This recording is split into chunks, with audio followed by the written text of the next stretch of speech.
Welcome to Story Haven. Please relax. Remember to like, subscribe, and enjoy. Among the Tibetans by Isabella Bird. Chapter 1. The Start. The Vale of Kashmir is too well known to require description. It is the happy hunting ground of the Anglo-Indian sportsman and tourist, the resort of artists and invalids, the home of Pajam shawls and exquisitely embroidered fabrics, and the land of Lala Rookh.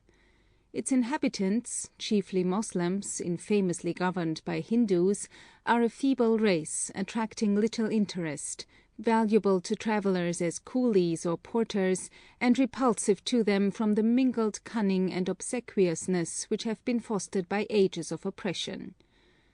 But even for them there is the dawn of hope, for the Church Missionary Society has a strong medical and educational mission at the capital.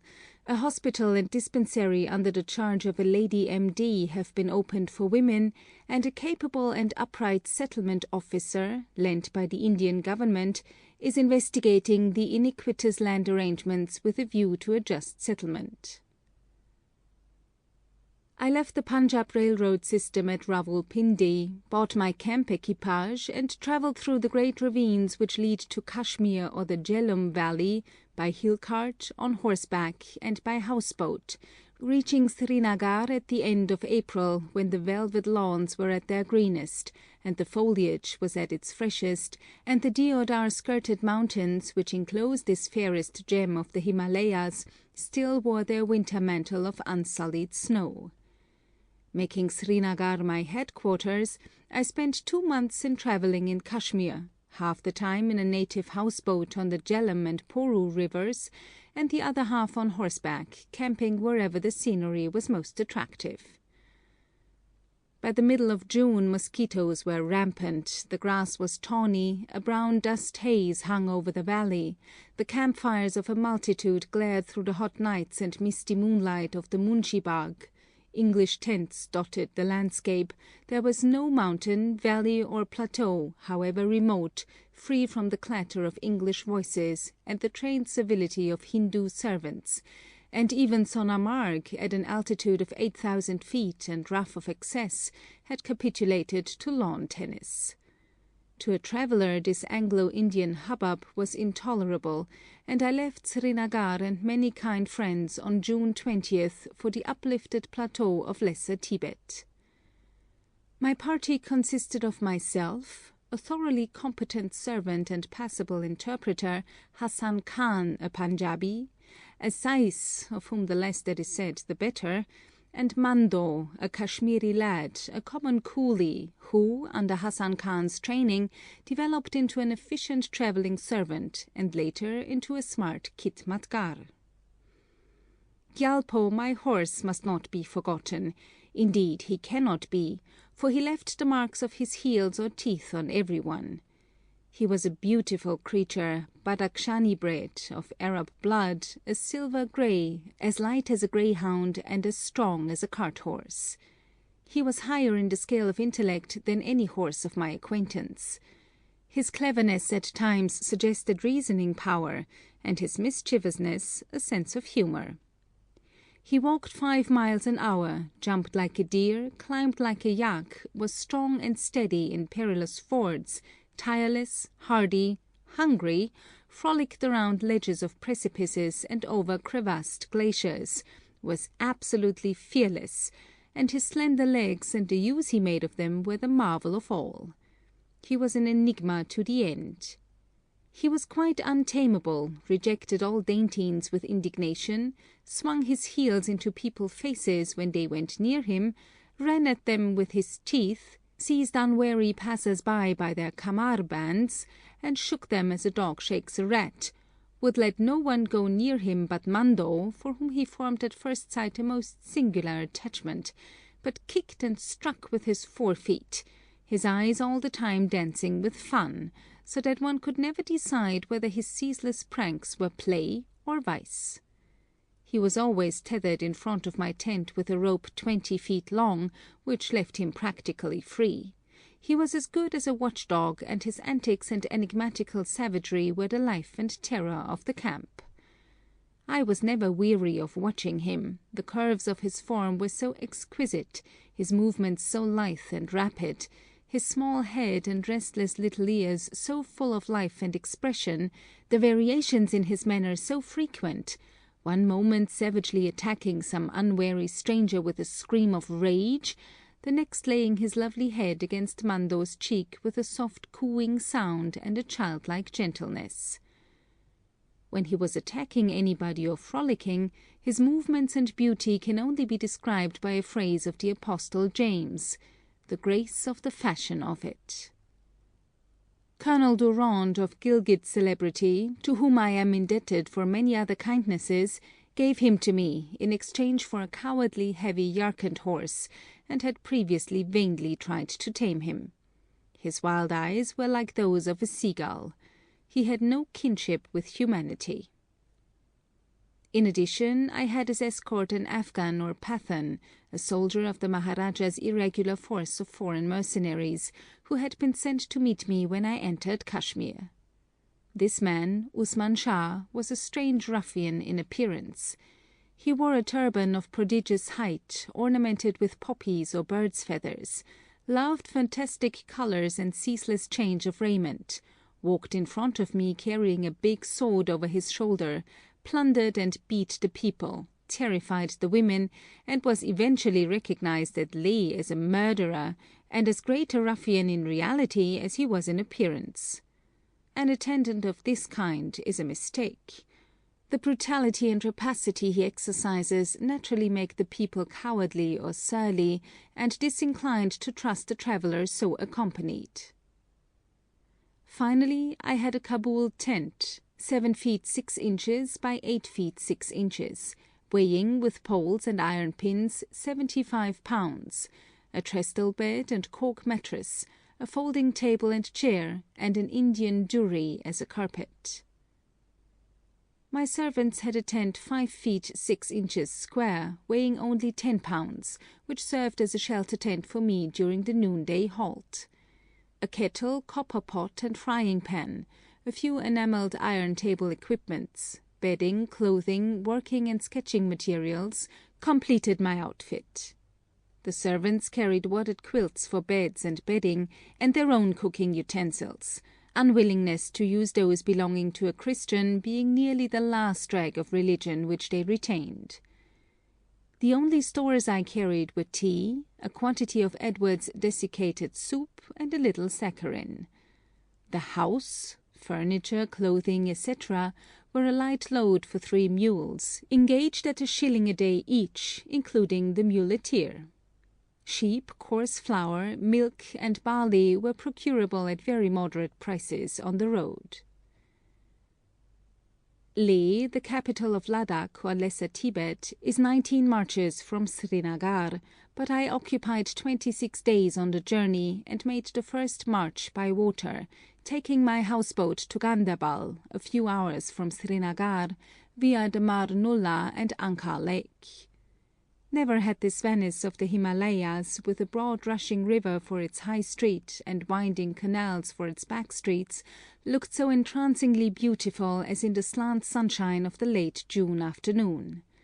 The light fell brightly on the river at the Residency stairs where I embarked, on perindas and state barges with their painted arabesques, gay canopies, and banks of 30 and 40 crimson-clad, blue-turbaned paddling men, on the gay façade and gold-domed temple of the Maharaja's palace, on the massive deodar bridges which for centuries have defied decay and the fierce flood of the Jhelum, and on the quaintly picturesque wooden architecture and carved brown lattice fronts of the houses along the swirling waterway, and glanced mirthfully through the dense leafage of the superb plains which overhang the dark green water. But the mercury was 92 degrees in the shade, and the sun blazed terrific, and it was a relief when the boat swung round a corner and left the stir of the broad, rapid Jhelum for a still, narrow, and sharply winding canal, which intersects a part of Srinagar lying between the Jhelum and the hill-crowning fort of Hari Parbat. There the shadows were deep, and chance lights alone fell on the red dresses of the women at the ghats, and on the shaven, shiny heads of hundreds of amphibious boys who were swimming and aquatically romping in the canal, which is at once the sewer and the water supply of the district. Several hours were spent in a low and tortuous progress through scenes of indescribable picturesqueness. A narrow waterway spanned by sharp-angled stone bridges, some of them with houses on the top, or by old brown wooden bridges festooned with vines, hemmed in by lofty stone embankments into which sculptured stones from ancient temples are wrought, on the top of which are houses of rich men, fancifully built, with windows of fretwork of wood, or gardens with kiosks, and lower embankments sustaining many balconied dwellings, rich in colour and fantastic in design, their upper fronts projecting over the water and supported on piles. There were gigantic poplars wreathed with vines, great mulberry trees hanging their tempting fruit just out of reach, huge planes overarching the water, their dense leafage scraping the mat roof of the boat, filthy ghats thronged with white-robed Moslems performing their scanty religious ablutions, great grain boats heavily thatched, containing not only families, but their sheep and poultry, and all the other sights of a crowded Srinagar waterway, the houses being characteristically distorted and out of repair. This canal gradually widens into the Anchor Lake, a reedy mere of indefinite boundaries, the breeding ground of legions of mosquitoes, and after the tawny twilight darkened into a stifling night, we made fast to a reed bed, not reaching Ganderbal till late the next morning, where my horse and caravan awaited me under a splendid plane tree. For the next 5 days we marched up the Sindh Valley, one of the most beautiful in Kashmir from its grandeur and variety. Beginning among quiet rice fields and brown agricultural villages at an altitude of 5,000 feet, the track, usually bad and sometimes steep and perilous, passes through flower-gemmed alpine meadows, along dark gorges above the booming and rushing Sindh, through woods matted with the sweet white jasmine, the lower hem of the pine and deodar forests which ascend the mountains to a considerable altitude, past rifts giving glimpses of dazzling snow peaks, over grassy slopes dotted with villages, houses, and shrines embosomed in walnut groves, in sight of the frowning crags of Haramuk, through wooded lanes and park-like country, over which farms are thinly scattered, over unrailed and shaky bridges, and across avalanche slopes, till it reaches Gangair, a dream of lonely beauty, with a camping ground of velvety sward under noble plane trees. Above this place the valley closes in between walls of precipices and crags, which rise almost abruptly from the Sindh to heights of 8,000 and 10,000 feet. The road in many places is only a series of steep and shelving ledges above the raging river, natural rock smoothed and polished into riskiness by the passage for centuries of the trade into Central Asia from Western India, Kashmir, and Afghanistan. Its precariousness for animals was emphasized to me by 5 serious accidents which occurred in the week of my journey, one of them involving the loss of the money, clothing, and sporting kit of an English officer bound for Ladakh for 3 months. Above this tremendous gorge the mountains open out, and after crossing to the left bank of the Sindh, a sharp ascent brought me to the beautiful alpine meadow of Sonamarg, bright with spring flowers, gleaming with crystal streams, and fringed on all sides by deciduous and coniferous trees, above and among which are great glaciers and the snowy peaks of Tilail. Fashion has deserted Sonamarg, rough of excess, for Gulmarg, a caprice indicated by the ruins of several huts and of a church. The pure bracing air, magnificent views, the proximity and accessibility of glaciers, and the presence of a kind friend who was hutted there for the summer, made Sonamarg a very pleasant halt before entering upon the supposed severities of the journey to Lesser Tibet. The 5 days' march, though propitious and full of the charm of magnificent scenery, had opened my eyes to certain unpleasantnesses. I found that Usman Shah maltreated the villagers, and not only robbed them of their best fowls, but requisitioned all manner of things in my name, though I scrupulously and personally paid for everything, beating the people with his scabbarded sword if they showed any intention of standing upon their rights. Then I found that my clever factotum, not content with the legitimate squeeze of 10%, was charging me double price for everything and paying the sellers only half the actual price, this legerdemain being perpetrated in my presence. He also by threats got back from the coolies half their day's wages after I had paid them, received money for barley for gyalpo and never bought it, a fact brought to light by the growing feebleness of the horse, and cheated in all sorts of mean and plausible ways, though I paid him exceptionally high wages, and was prepared to wink at a moderate amount of dishonesty, so long as it affected only myself. It has a lowering influence upon one to live in a fog of lies and fraud, and the attempt to checkmate a fraudulent Asiatic ends in extreme discomfiture. I left Sonamarg late on a lovely afternoon for a short march through forest-skirted alpine meadows to Baltal, the last camping ground in Kashmir, a grassy valley at the foot of the Tsoji La, the first of 3 gigantic steps by which the lofty plateaux of Central Asia are attained. On the road a large affluent of the Sind, which tumbles down a pine-hung gorge in broad sheets of foam, has to be crossed.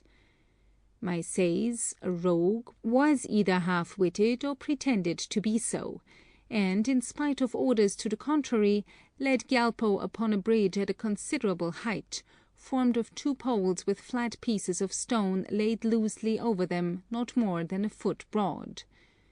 As the horse reached the middle, the structure gave a sort of turn, there was a vision of hoofs in air and a gleam of scarlet, and Gyalpo, the hope of the next 4 months, after rolling over more than once, vanished among rocks and surges of the wildest description. He kept his presence of mind, however, recovered himself, and by a desperate effort got ashore lower down, with legs scratched and bleeding, and one horn of the saddle incurably bent. Mr. Makonochi of the Punjab Civil Service and Dr. E. Neve of the CMS Medical Mission in Kashmir accompanied me from Sonamarg over the pass, and that night Mr. Makonochi talked seriously to Usman Shah on the subject of his misconduct, and with such singular results that thereafter I had little cause for complaint. He came to me and said, "The Commissioner Sahib thinks I give Mem Sahib a great deal of trouble," to which I replied in a cold tone, "Take care you don't give me any more." The gist of the Sahib's words was the very pertinent suggestion that it would eventually be more to his interest to serve me honestly and faithfully than to cheat me. Baltal lies at the feet of a precipitous range, the peaks of which exceed Mont Blanc in height. 2 gorges unite there. There is not a hut within 10 miles. Big campfires blazed. A few shepherds lay under the shelter of a mat screen. The silence and solitude were most impressive under the frosty stars and the great Central Asian barrier.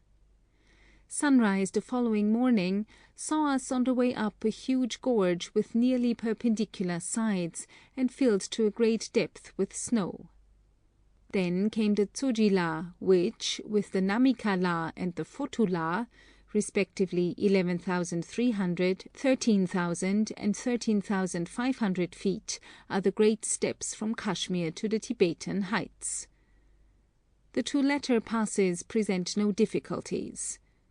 The Tsoji La is a thoroughly severe pass, the worst, with the exception perhaps of the Sasir, on the Yarkand caravan route.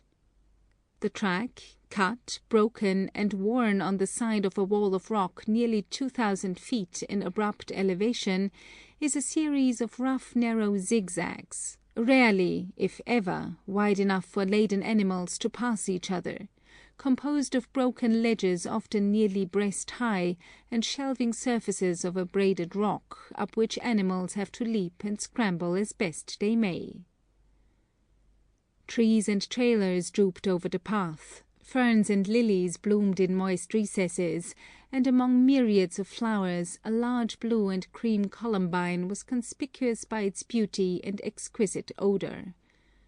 The charm of the detail tempted one to linger at every turn, and all the more so because I knew that I should see nothing more of the grace and bounteousness of nature till my projected descent into Kulu in the late autumn. The snow-filled gorge on whose abrupt side the path hangs, the Sojila Pass, is geographically remarkable as being the lowest depression in the great Himalayan range for 300 miles, and by it, in spite of infamous bits of roads on the Sind and Suru rivers and consequent losses of goods and animals, all the traffic of Kashmir, Afghanistan and the western Punjab finds its way into Central Asia. It was too early in the season, however, for more than a few enterprising caravans to be on the road. The last look upon Kashmir was a lingering one. Below, in shadow, lay the Baltal camping ground, a lonely deodar-belted flowery meadow, noisy with the dash of icy torrents tumbling down from the snowfields and glaciers upborne by the gigantic mountain range into which we had penetrated by the Tsoji Pass. The valley, lying in shadow at their base, was a dream of beauty, green as an English lawn, starred with white lilies and dotted with clumps of trees which were festooned with red and white roses, clematis and white jasmine. Above, the hardier deciduous trees appeared, the Pinus excelsa, the silver fir, and the spruce. Higher yet, the stately grace of the deodar clothed the hillsides, and above the forests rose the snow mountains of Tilail, pink in the sunrise. High above the Tsoji, itself 11,500 feet in altitude, a mass of grey and red mountains, snow-slashed and snow-capped, rose in the dewy rose-flushed atmosphere in peaks, walls, pinnacles, and jagged ridges, above which towered yet loftier summits, bearing into the heavenly blue sky fields of unsullied snow alone. The descent on the Tibetan side is slight and gradual. The character of the scenery undergoes an abrupt change. There are no more trees, and the large scrubs which for a time take their place degenerate into thorny bushes, and then disappear. There were mountains thinly clothed with grass here and there, mountains of bare gravel and red rock, grey crags, stretches of green turf, sunlit peaks with their snows, a deep snow-filled ravine, eastwards and beyond a long valley filled with a snowfield fringed with pink primulas, and that was Central Asia. We halted for breakfast, iced our cold tea in the snow. Mr. Maconochie gave a final charge to the Afghan, who swore by his prophet to be faithful, and I parted from my kind escorts with much reluctance, and started on my Tibetan journey, with but a slender stock of Hindustani, and 2 men who spoke not a word of English. On that day's march of 14 miles there is not a single hut. The snowfield extended for 5 miles, from 10 to 70 feet deep, much crevassed and encumbered with avalanches. In it the Dras, truly snow-born, appeared, issuing from a chasm under a blue arch of ice and snow, afterwards to rage down the valley, to be forded many times or crossed on snow bridges. After walking for some time, and getting a bad fall down an avalanche slope, I mounted Gyalpo, and the clever, plucky fellow frolicked over the snow, smelt and leapt crevices which were too wide to be stepped over, put his 4 legs together and slid down slopes like a Swiss mule, and, though carried off his feet in a ford by the fierce surges of the Dras, struggled gamely to shore. Steep grassy hills and peaks with gorges cleft by the thundering Dras, and stretches of rolling grass succeeded each other. Then came a wide valley mostly covered with stones brought down by torrents, a few plots of miserable barley grown by irrigation, and among them 2 buildings of round stones and muds, about 6 feet high, with flat mud roofs, one of which might be called the village, and the other the caravanserai. On the village roof were stacks of twigs and of the dried dung of animals, which is used for fuel, and the whole female population, adult and juvenile, engaged in picking wool. The people of this village of Matayan are Kashmiris. As I had an hour to wait for my tent, the women descended and sat in a circle round me with a concentrated stare. They asked if I were dumb, and why I wore no earrings or necklace, their own persons being loaded with heavy ornaments. They brought children afflicted with skin diseases and asked for ointment, and on hearing that I was hurt by a fall, seized on my limbs and shampooed them energetically but not undexterously. I prefer their sociability to the usual chilling aloofness of the people of Kashmir. The serai consisted of several dark and dirty cells, built round a blazing piece of sloping dust, the only camping ground, and under the entrance 2 platforms of animated earth on which my servants cooked and slept.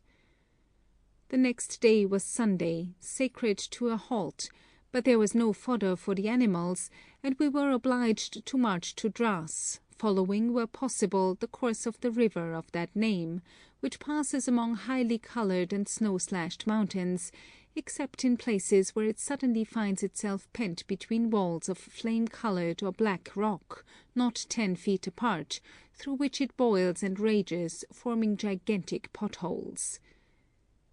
With every mile the surroundings became more markedly of the Central Asian type.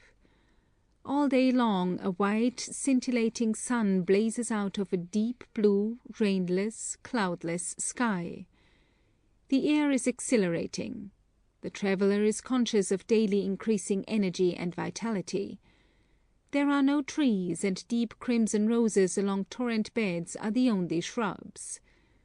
But for a brief fortnight in June, which chanced to occur during my journey, the valleys and lower slope present a wonderful aspect of beauty and joyousness.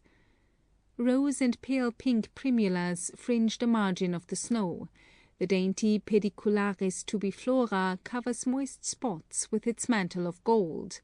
Great yellow and white, and small purple and white anemones, pink and white dianthus, a very large myosotis, bringing the intense blue of heaven down to earth, purple orchids by the water, borage staining whole tracts deep blue, martagon lilies, pale green lilies veined and spotted with brown, yellow, orange, and purple vetches, painter's brush, dwarf dandelions, white clover, filling the air with fragrance, pink and cream asters, chrysanthemums, lichnis, irises, gentian, artemisia, and 100 others, form the undergrowth of millions of tall umbelliferae and compositae, many of them peach-scented and mostly yellow. The wind is always strong, and the millions of bright corollas, drinking in the sun-blaze which perfects all too soon their brief but passionate existence, rippled in broad waves of colour with an almost kaleidoscopic effect.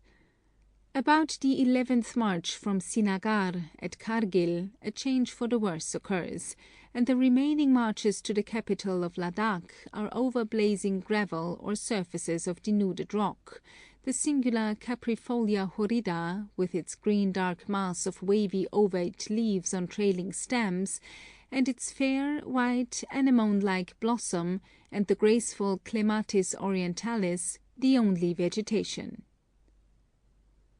Crossing a raging affluent of the Dras by a bridge which swayed and shivered, the top of a steep hill offered a view of a great valley with branches sloping up into the ravines of a complexity of mountain ranges, from 18,000 to 21,000 feet in altitude, with glaciers at times descending as low as 11,000 feet in their hollows.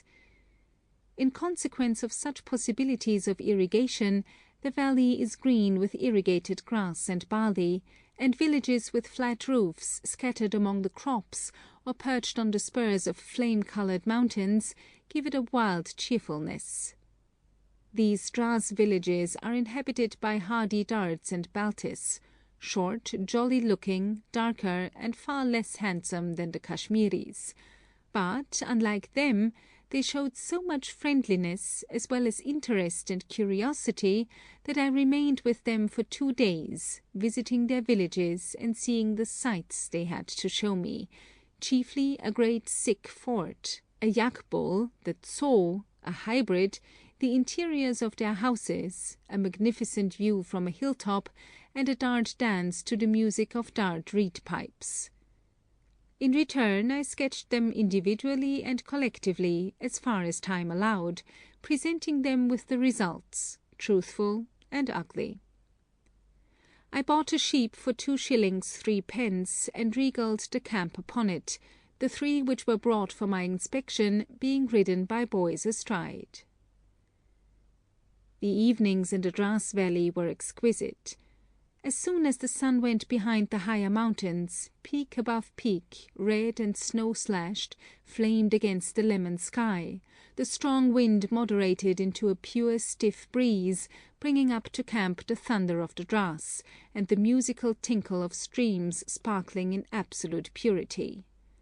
There was no more need for boiling and filtering. Icy water could be drunk in safety from every crystal torrent. Leaving behind the Dras villages and their fertility, the narrow road passes through a flaming valley above the Dras, walled in by bare, riven, snow-patched peaks, with steep declivities of stones, huge boulders, decaying avalanches, walls and spires of rock, some vermilion, others pink, a few intense orange, some black, and many plum-coloured, with a vitrified look, only to be represented by purple madder. Huge red chasms with glacier-fed torrents, occasional snowfields, intense solar heat radiating from dry and verdureless rock, a ravine so steep and narrow that for miles together there is not space to pitch a 5-foot tent, the deafening roar of a river gathering volume and fury as it goes, rare openings where willows are planted with lucerne in their irrigated shade, among which the traveller camps at night, and over all a sky of pure intense blue, purpling into starry night, were the features of the next 3 marches, noteworthy chiefly for the exchange of the thundering Dras for the thundering Suru, and for some bad bridges and infamous bits of roads before reaching Kargil, where the mountains swing apart, giving space to several villages. Miles of alluvium are under irrigation there, poplars, willows, and apricots abound, and on some damp sward under their shade at a great height I halted for 2 days to enjoy the magnificence of the scenery and the refreshment of the greenery.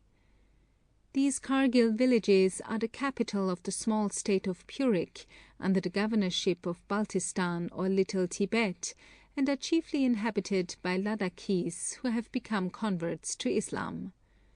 Racial characteristics, dress, and manners are everywhere effaced or toned down by Mohammedanism, and the chilling aloofness and haughty bearing of Islam were very pronounced among these converts. The daily routine of the journey was as follows. By 6 a.m. I sent on a coolie carrying the small tent and lunch basket to await me halfway. Before 7 I started myself, with Usman Shah in front of me, leaving the servants to follow with the caravan. On reaching the shelter tent I halted for 2 hours, or till the caravan had got a good start after passing me. At the end of the march I usually found the tent pitched on irrigated ground, near a hamlet, the headman of which provided milk, fuel, fodder, and other necessaries at fixed prices. Afternoon tea was speedily prepared, and dinner, consisting of roast meat and boiled rice, was ready 2 hours later. After dinner I usually conversed with the headman on local interests, and was in bed soon after 8. The servants and muleteers fed and talked till 9, when the sound of their hubble-bubbles indicated that they were going to sleep, like most Orientals, with their heads closely covered with their wadded quilts. Before starting each morning the account was made out, and I paid the headman personally.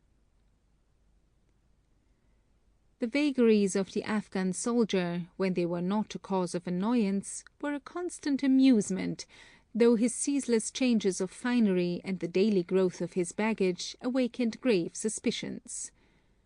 The swashbuckler marched 4 miles an hour in front of me with a swinging military stride, a large scimitar in a heavy ornamented scabbard over his shoulder.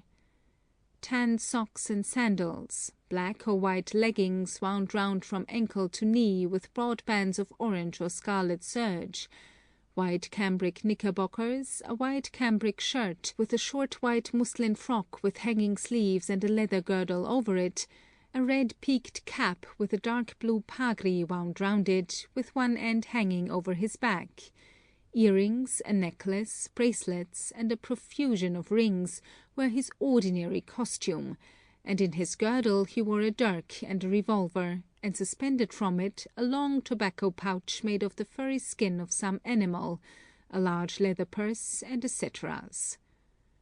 As the days went on, he blossomed into blue and white muslin with a scarlet sash, wore a gold-embroidered peak and a huge white muslin turban, with much change of ornaments, and appeared frequently with a great bunch of poppies or a cluster of crimson roses surmounting all. His headgear was colossal. It and the head together must have been fully a third of his total height. He was a most fantastic object, and very observant and skilful in his attentions to me, but if I had known what I afterwards knew, I should have hesitated about taking these long lonely marches with him for my sole attendant. Between Hassan Khan and this Afghan violent hatred and jealousy existed. I have mentioned roads, and my road was the great caravan route from Western India into Central Asia. This is a fitting time for an explanation. The traveller who aspires to reach the highlands of Tibet from Kashmir cannot be borne along in a carriage or hill cart.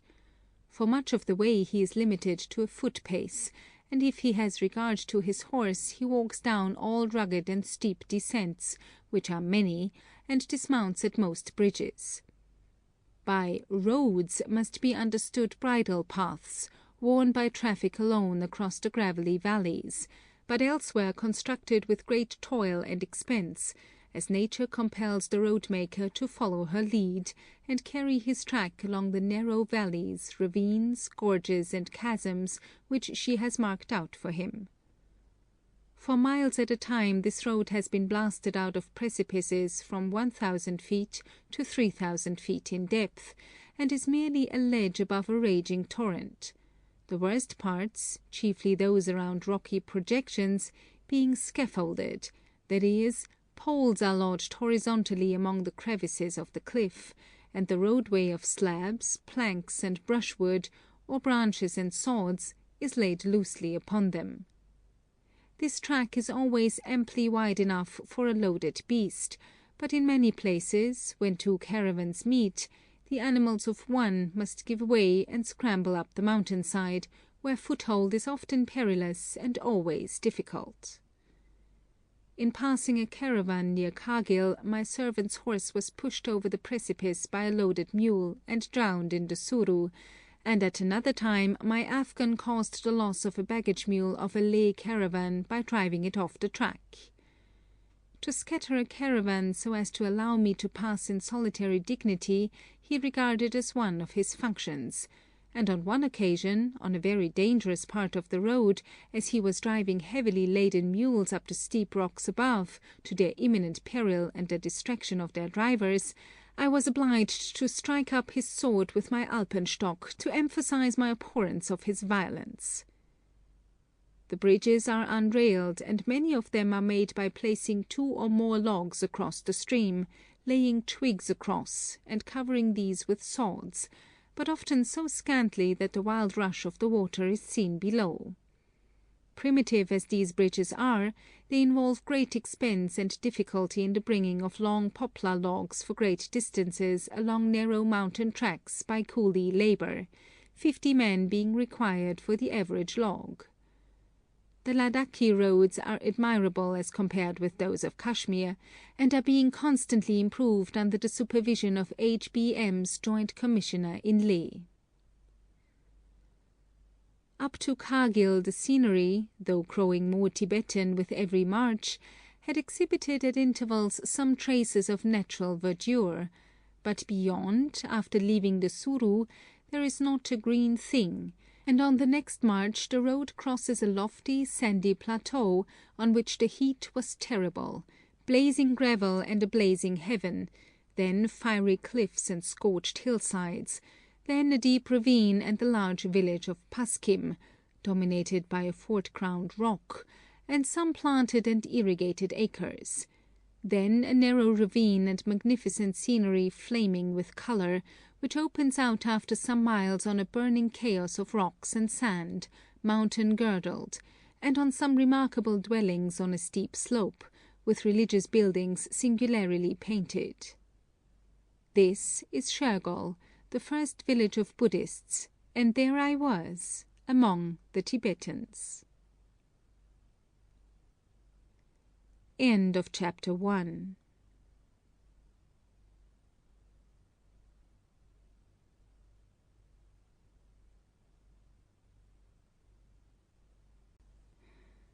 Chapter 2. Shergol and Leh. The chaos of rocks and sand, walled in by vermilion and orange mountains, on which the village of Shergol stands, offered no facilities for camping, but somehow the man managed to pitch my tent on a steep slope, where I had to place my trestle bed astride an irrigation channel, down which the water bubbled noisily, on its way to keep alive some miserable patches of barley. At Shergol and elsewhere, fodder is so scarce that the grain is not cut but pulled up by the roots. The intensely human interest of the journey began at that point. No greater is the contrast between the grassy slopes and deodar-clothed mountains of Kashmir and the flaming aridity of Lesser Tibet than between the tall, dark, handsome natives of the one, with their statuesque and shrinking women, and the ugly, short, squat, yellow-skinned, flat-nosed, oblique-eyed, uncouth-looking people of the other. The Kashmiris are false, cringing, and suspicious; the Tibetans truthful, independent, and friendly, one of the pleasantest of peoples. I took to them at once at Shergol, and terribly faulty though their morals are in some respects, I found no reason to change my good opinion of them in the succeeding 4 months. The headman, or Gopa, came to see me, introduced me to the objects of interest, which are a gonpo, or monastery, built into the rock, with a brightly coloured front, and 3 chodtens, or relic holders, painted blue, red, and yellow, and daubed with coarse arabesques and representations of deities, one having a striking resemblance to Mr. Gladstone. The houses are of mud, with flat roofs, but, being summer, many of them were roofless, the poplar rods which support the mud having been used for fuel. Conical stacks of the dried excreta of animals, the chief fuel of the country, adorned the roofs, but the general aspect was ruinous and poor. The people all invited me into their dark and dirty rooms, inhabited also by goats, offered tea and cheese, and felt my clothes. They looked the wildest of savages, but they are not. No house was so poor as not to have its family altar, its shelf of wooden gods and table of offerings. A religious atmosphere pervades Tibet, and gives it a singular sense of novelty. Not only were there chodtens and a gonpo in this poor place, and family altars, but prayer wheels, that is, wooden cylinders filled with rolls of paper inscribed with prayers, revolving on sticks, to be turned by passers-by. Inscribed cotton bannerets on poles planted in cairns, and on the roofs long sticks, to which strips of cotton bearing the universal prayer, Aum Mani Padme Hun, or jewel of the lotus flower, are attached. As these wave in the wind, the occupants of the house gain the merit of repeating this sentence. The remaining marches to Leh, the capital of Lesser Tibet, were full of fascination and novelty. Everywhere the Tibetans were friendly and cordial. In each village I was invited to the headman's house, and taken by him to visit the chief inhabitants. Every traveller, lay and clerical, passed by with the cheerful salutation "Tsu," asked me where I came from and whither I was going, wished me a good journey, admired Gyalpo, and when he scaled rock ladders and scrambled gamely through difficult torrents, cheered him like Englishmen, the general jollity and cordiality of manners contrasting cheerily with the chilling aloofness of Moslems. The irredeemable ugliness of the Tibetans produced a deeper impression daily. It is grotesque, and is heightened, not modified, by their costume and ornament. They have high cheekbones, broad flat noses without visible bridges, small, dark, oblique eyes with heavy lids and imperceptible eyebrows, wide mouths, full lips, thick, big, projecting ears deformed by great hoops, straight black hair nearly as coarse as horsehair, and short, square, ungainly figures. The faces of the men are smooth. The women seldom exceed 5 feet in height, and a man is tall at 5 feet 4. The male costume is a long, loose woolen coat with a girdle, trousers, undergarments, woolen leggings, and a cap with a turned-up point over each ear. The girdle is the depository of many things dear to a Tibetan: his purse, rude knife, heavy tinder box, tobacco pouch, pipe, distaff, and sundry charms and amulets. In the capacious breast of his coat he carries wool for spinning, for he spins as he walks, balls of cold barley dough, and much besides. He wears his hair in a pigtail. The women wear short, big-sleeved jackets, shortish, full-plaited skirts, tight trousers a yard too long, the superfluous length forming folds above the ankle. A sheepskin with the fur outside hangs over the back, and on gala occasions a sort of drapery is worn over the usual dress. Felt or straw shoes and many heavy ornaments are worn by both sexes. Great ears of brocade, lined and edged with fur and attached to the hair, are worn by the women. Their hair is dressed once a month in many much greased plaits, fastened together at the back by a long tassel. The head-dress is a strip of cloth or leather, sewn over with large turquoises, carbuncles, and silver ornaments. This hangs in a point over the brow, broadens over the top of the head, and tapers as it reaches the waist behind. The ambition of every Tibetan girl is centered in this singular headgear. Hoops in the ears, necklaces, amulets, clasps, bangles of brass or silver, and various implements stuck in the girdle and depending from it, complete a costume pre-eminent in ugliness. The Tibetans are dirty. They wash once a year, and, except for festivals, seldom change their clothes till they begin to drop off. They are healthy and hardy. Even the women can carry weights of 60 pounds over the passes. They attain extreme old age, their voices are harsh and loud, and their laughter is noisy and hearty. After leaving Shergol, the signs of Buddhism were universal and imposing, and the same may be said of the whole of the inhabited part of Lesser Tibet. Colossal figures of Shakya Tuba, Buddha, are carved on faces of rock, or in wood, stone, or gilded copper, sit on lotus thrones in endless calm near villages of votaries. Chod tents from 20 to 100 feet in height, dedicated to holy men, are scattered over elevated ground, or in imposing avenues line the approaches to hamlets and gonpos. There are also countless manis, dikes of stone from 6 to 16 feet in width and from 20 feet to 1/4 of a mile in length, roofed with flattish stones, inscribed by the lamas, monks, with the phrase Aum, etc., and purchased and deposited by those who wish to obtain any special benefit from the gods, such as a safe journey.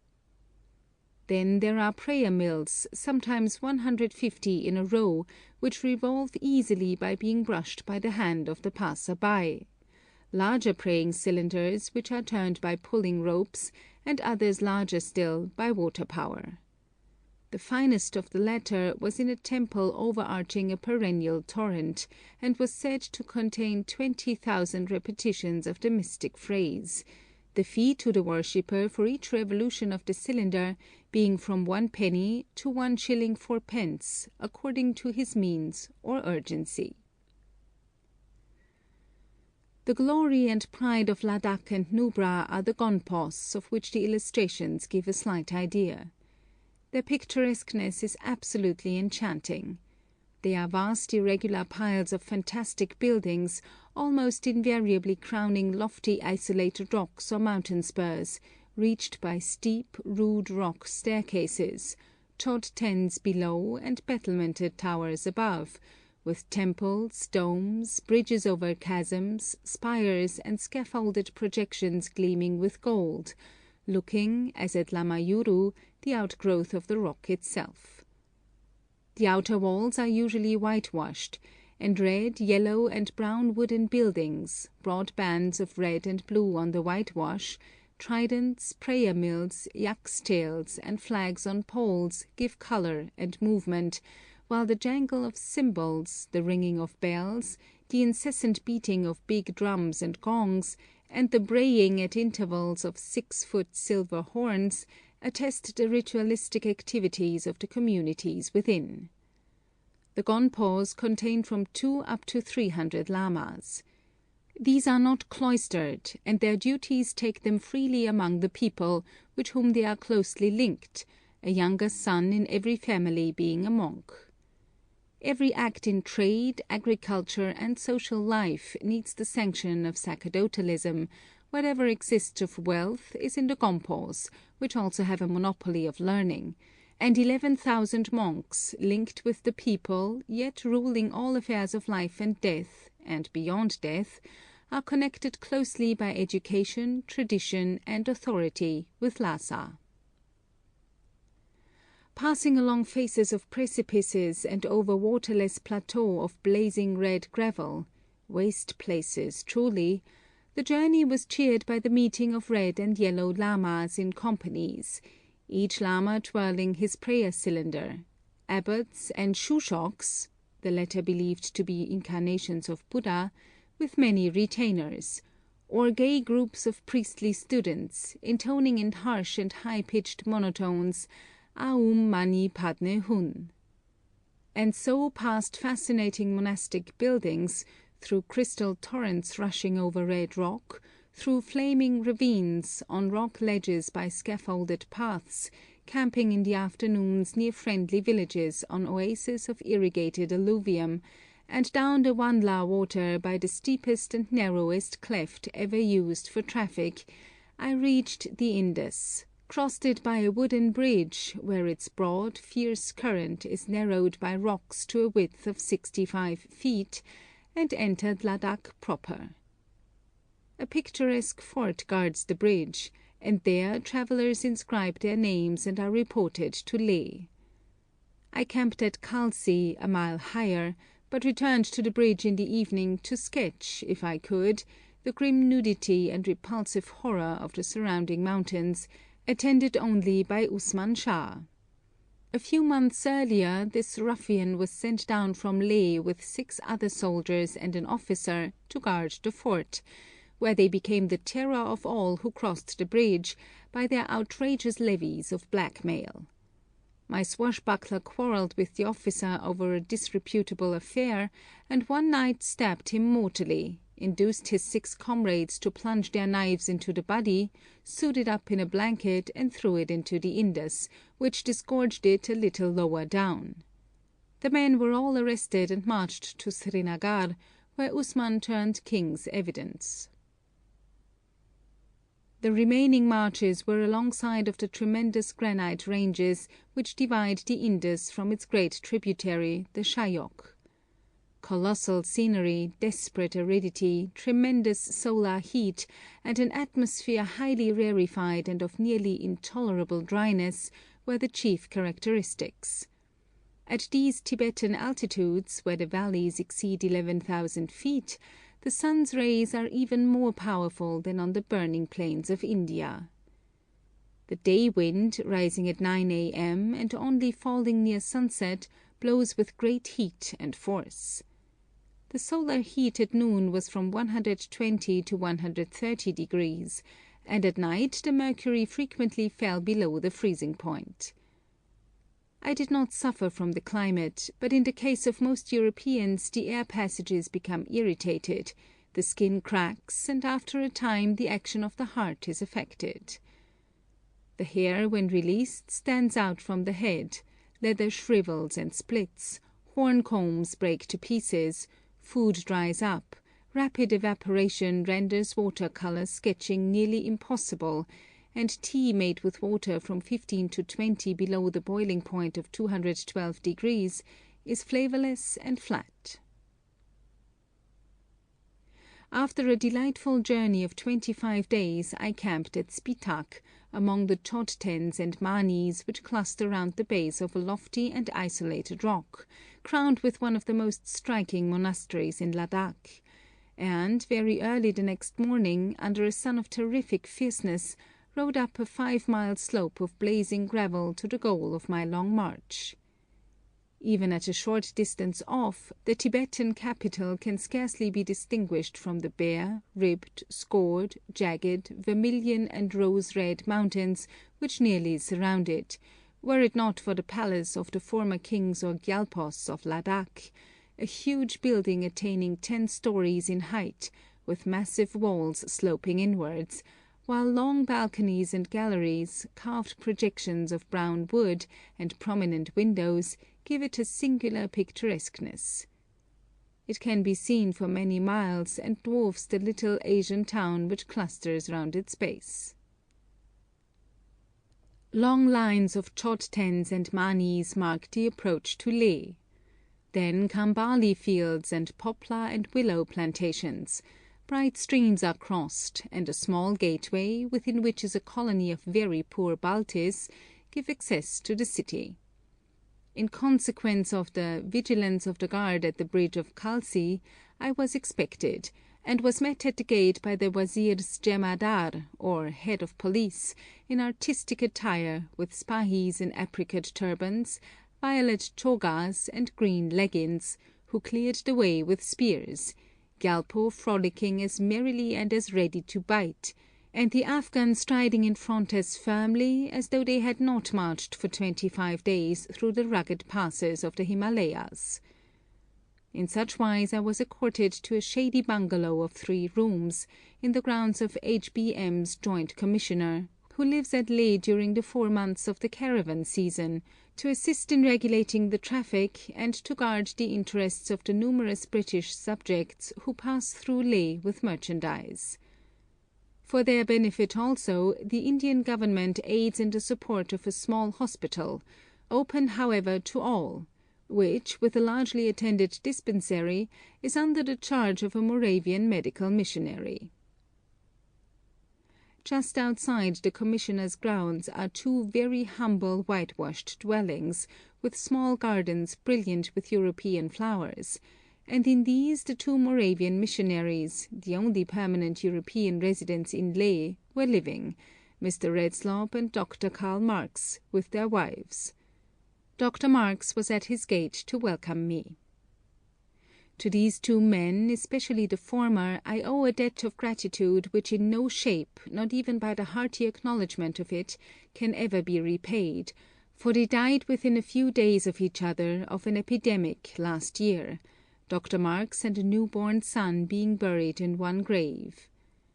For 25 years Mr. Redslob, a man of noble physique and intellect, a scholar and linguist, an expert botanist and an admirable artist, devoted himself to the welfare of the Tibetans, and though his great aim was to Christianize them, he gained their confidence so thoroughly by his virtues, kindness, profound Tibetan scholarship, and manliness, that he was loved and welcomed everywhere, and is now mourned for as the best and truest friend the people ever had. I had scarcely finished breakfast when he called, a man of great height and strong voice, with a cheery manner, a face beaming with kindness, and speaking excellent English. Leh was the goal of my journey, but Mr. Redslob came with a proposal to escort me over the great passes to the northward for a 3 weeks' journey to Nubra, a district formed of the combined valleys of the Shyok and Nubra rivers, tributaries of the Indus, and abounding in interest. Of course I at once accepted an offer so full of advantages, and the performance was even better than the promise. 2 days were occupied in making preparations, but afterwards I spent a fortnight in my tent at Leh, a city by no means to be passed over without remark, for, though it and the region of which it is the capital are very remote from the thoughts of most readers, it is one of the centres of Central Asian commerce. There all traders from India, Kashmir, and Afghanistan must halt for animals and supplies on their way to Yarkand and Khotan, and there also merchants from the mysterious city of Lhasa do a great business in brick tea and in Lhasa wares, chiefly ecclesiastical. The situation of Leh is a grand one, the great Kailas range, with its glaciers and snowfields, rising just behind it to the north, its passes alone reaching an altitude of nearly 18,000 feet, while to the south, across a gravelly descent and the Indus Valley, rise great red ranges dominated by snow peaks exceeding 21,000 feet in altitude. The centre of Leh is a wide bazaar where much polo is played in the afternoons, and above this the irregular, flat-roofed, many-balconied houses of the town cluster round the palace and a gigantic chod-ten alongside it.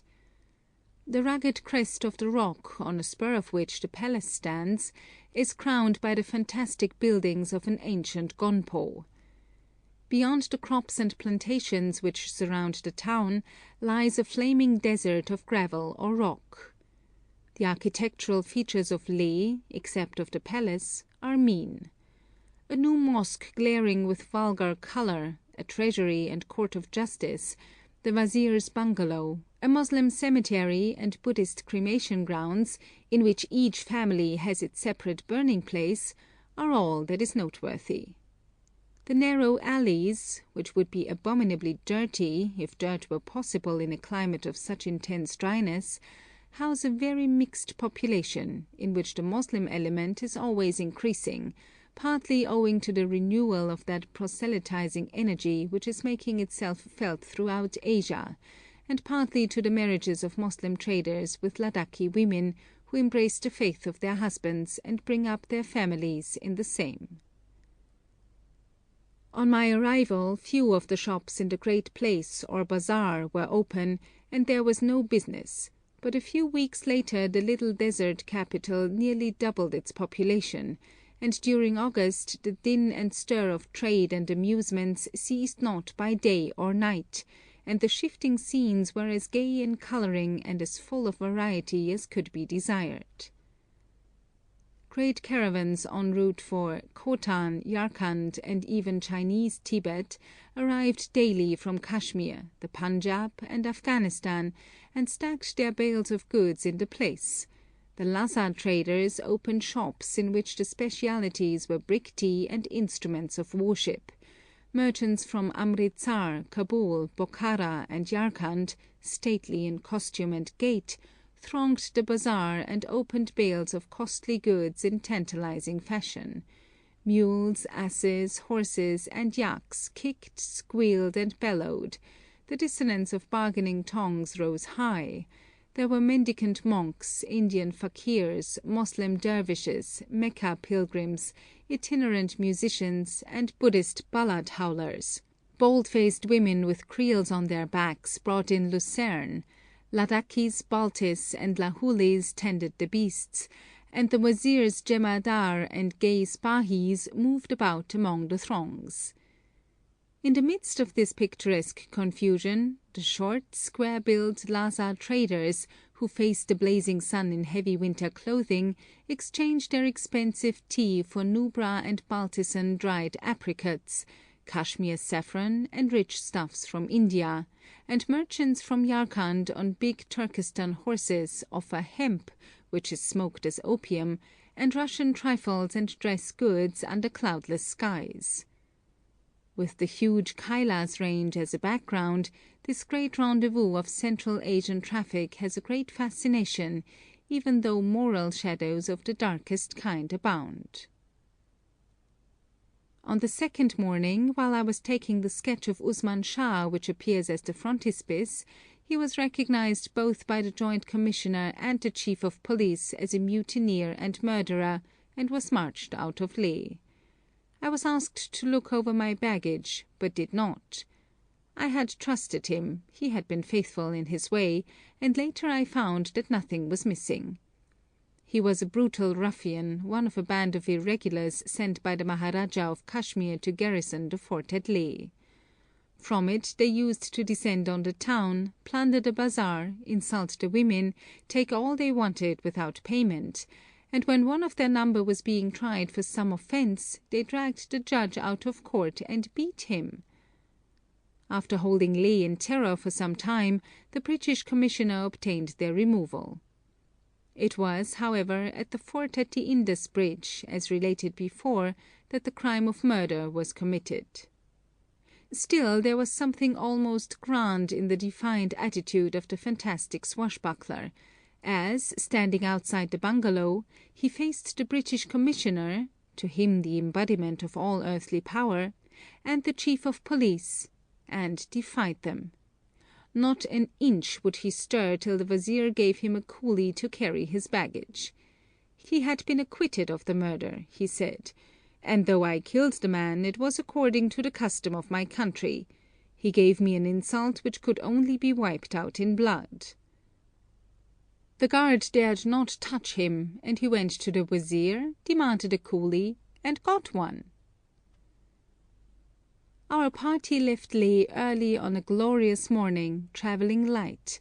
Mr. Redslob, a very learned Lhasa monk named Gagan, Mr. Redslob's servant, my 3 and 4 baggage horses, with 2 drivers engaged for the journey. The great Kailas range was to be crossed, and the first day's march, up long, barren, stony valleys, without interest, took us to a piece of level ground, with a small semi-subterranean refuge on which there was barely room for 2 tents, at the altitude of the summit of Mont Blanc. For 2 hours before we reached it, the man and animals showed great distress. Gyalpo stopped every few yards, gasping, with blood trickling from his nostrils, and turned his head so as to look at me with the question in his eyes, "What does this mean?" Hassan Khan was reeling from vertigo, but would not give in. The seis, a creature without pluck, was carried in a blanket slung on my tent poles, and even the Tibetans suffered.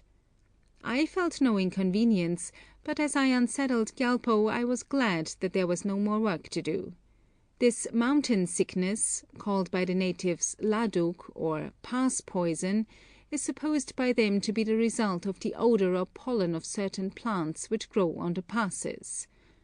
Horses and mules are unable to carry their loads, and men suffer from vertigo, vomiting, violent headache, and bleeding from the nose, mouth, and ears, as well as prostration of strength, sometimes complete, and occasionally ending fatally. After a bitterly cold night I was awakened at dawn by novel sounds, gruntings, and low, resonant bellowing round my tent, and the grey light revealed several yaks, the Bos Gruniens, the Tibetan ox, the pride of the Tibetan highlands. This magnificent animal, though not exceeding an English shorthorn cow in height, looks gigantic, with his thick curved horns, his wild eyes glaring from under a mass of curls, his long thick hair hanging to his fetlocks, and his huge bushy tail. He is usually black or tawny, but the tail is often white, and is the length of his long hair. The nose is fine and has a look of breeding as well as power. He only flourishes at altitudes exceeding 12,000 feet. Even after generations of semi-domestication he is very wild, and can only be managed by being led with a rope attached to a ring in the nostrils. He disdains the plough, but condescends to carry burdens, and numbers of the Ladakh and Nubra people get their living by carrying goods for the traders on his broad back over the great passes. His legs are very short, and he has a sensible way of measuring distance with his eyes and planting his feet, which enables him to carry loads where it might be supposed that only a goat could climb. He picks up a living anyhow, and in that respect resembles the camel.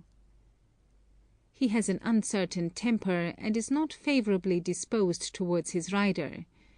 Indeed, my experience was that just as one was about to mount him, he usually made a lunge at one with his horns. Some of my yak steeds shied, plunged, kicked, executed fantastic movements on the ledges of the precipices, knocked down their leaders, bellowed defiance, and rushed madly down mountain sides, leaping from boulder to boulder till they landed me among their fellows. The rush of a herd of bellowing yaks at a wild gallop, waving their huge tails, is a grand sight. My first yak was fairly quiet and looked a noble steed, with my Mexican saddle and gay blanket among rather than upon his thick black locks. His back seemed as broad as that of an elephant, and with his slow, sure, resolute step he was like a mountain in motion. We took 5 hours for the ascent of the Digar Pass, our loads and some of us on yaks, some walking, and those who suffered most from the pass poison and could not sit on yaks were carried. A number of Tibetans went up with us. It was a new thing for a European lady to travel in Nubra, and they took a friendly interest in my getting through all right. The dreary stretches of the ascent, though at first white with edelweiss, of which the people make their tinder, are surmounted for the most part by steep, short zigzags of broken stone.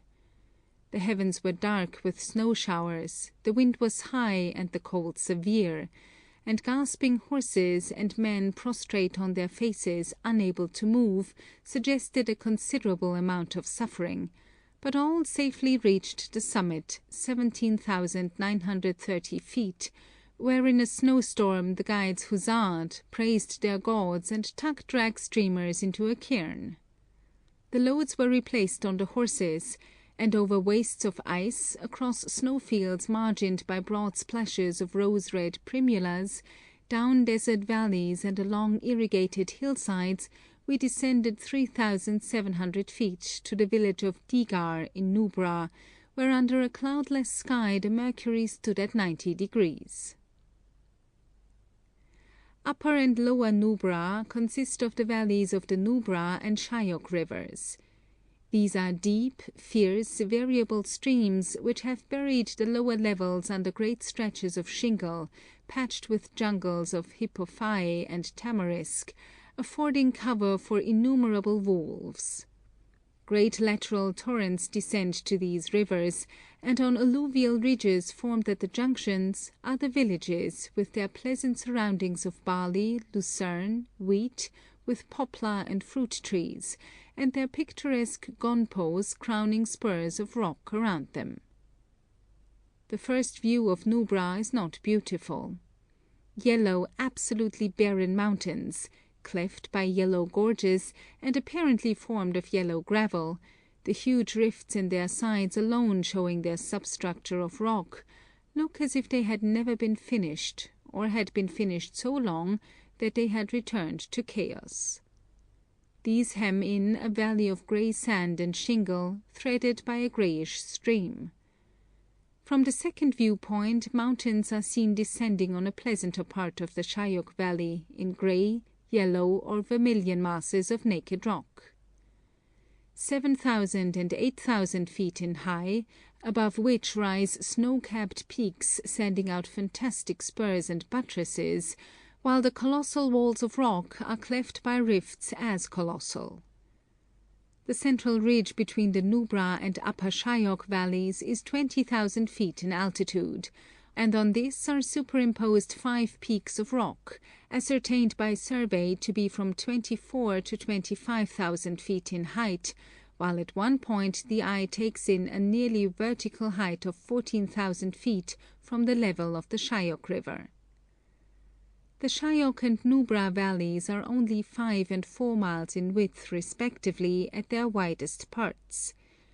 The early winter traffic chiefly follows along river beds, then nearly dry, while summer caravans have to labor along difficult tracks at great heights, where mud and snow avalanches are common, to climb dangerous rock ladders and to cross glaciers and the risky fords of the Shyok. Nubra is similar in character to Ladakh, but it is hotter and more fertile. The mountains are loftier, the gonpos are more numerous, and the people are simpler, more religious, and more purely Tibetan. Mr. Redslob loved Nubra, and as love begets love, he received a hearty welcome at Digar and everywhere else. The descent to the Shyok River gave us a most severe day of 12 hours. The river had covered the usual track, and we had to take to torrent beds and precipice ledges, I on one yak and my tent on another. In years of travel I have never seen such difficulties. Eventually at dusk, Mr. Redslob, Gergan, the servants, and I descended on a broad shingle bed by the rushing Shyok, but it was not till dawn on the following day that, by means of our 2 yaks and the muleteers, our baggage and food arrived, the baggage horses being brought down unloaded, with men holding the head and tail of each. Our saddle horses, which we led with us, were much cut by falls. Gyalpo fell fully 20 feet and got his side laid open. The baggage horses, according to their owners, had all gone over one precipice, which delayed them 5 hours. Below us lay 2 leaky scows, and 8 men from Sati, on the other side of the Shyok, are pledged to the government to ferry travellers. But no amount of shouting and yelling or burning of brushwood, or even firing, brought them to the rescue, though their pleasant lights were only a mile off. Snow fell, the wind was strong and keen, and our tent pegs were only kept down by heavy stones. Blankets in abundance were laid down, yet failed to soften the paving stones on which I slept that night.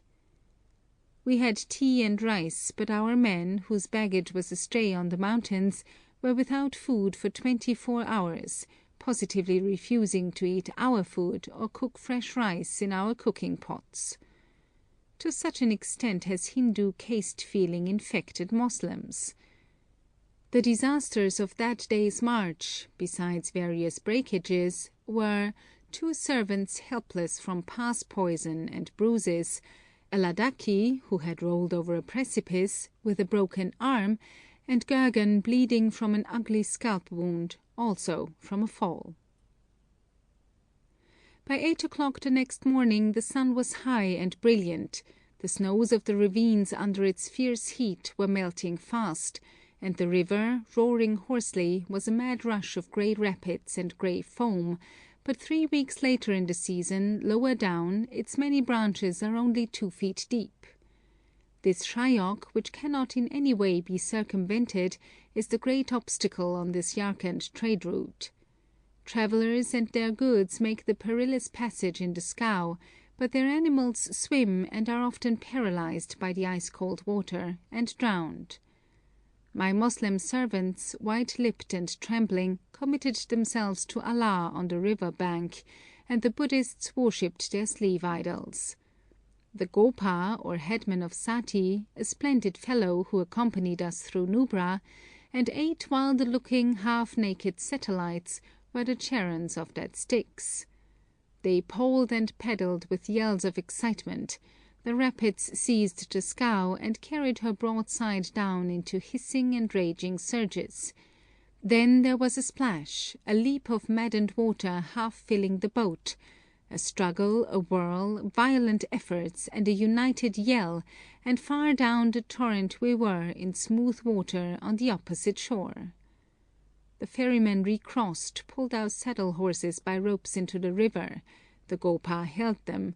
Again the scow and her frantic crew, poling, paddling, and yelling, were hurried broadside down, and as they swept past there were glimpses above and among the foam-crested surges of the wild-looking heads and drifting forelocks of 2 grey horses swimming desperately for their lives, a splendid sight.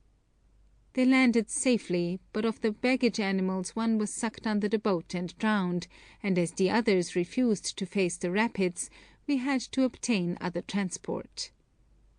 A few days later the scow, which was brought up in pieces from Kashmir on coolies' backs at a cost of 400 rupees, was dashed to pieces. A halt for Sunday in an apricot grove in the pleasant village of Sati refreshed us all for the long marches which followed, by which we crossed the Sazir Pass, full of difficulties from snow and glaciers, which extend for many miles, to the Dipsang Plain, the bleakest and dreariest of Central Asian wastes, from which the gentle ascent of the Karakoram Pass rises, and returned, varying our route slightly, to the pleasant villages of the Nubra Valley. Everywhere Mr. Redslob's Tibetan scholarship, his old-world courtesy, his kindness and adaptability, and his medical skill, ensured us a welcome the heartiness of which I cannot describe. The headmen and elders of the villages came to meet us when we arrived, and escorted us when we left. The monasteries and houses with the best they contained were thrown open to us. The men sat round our campfires at night, telling stories and local gossip, and asking questions, everything being translated to me by my kind guide, and so we actually lived among the Tibetans. End of chapter 2.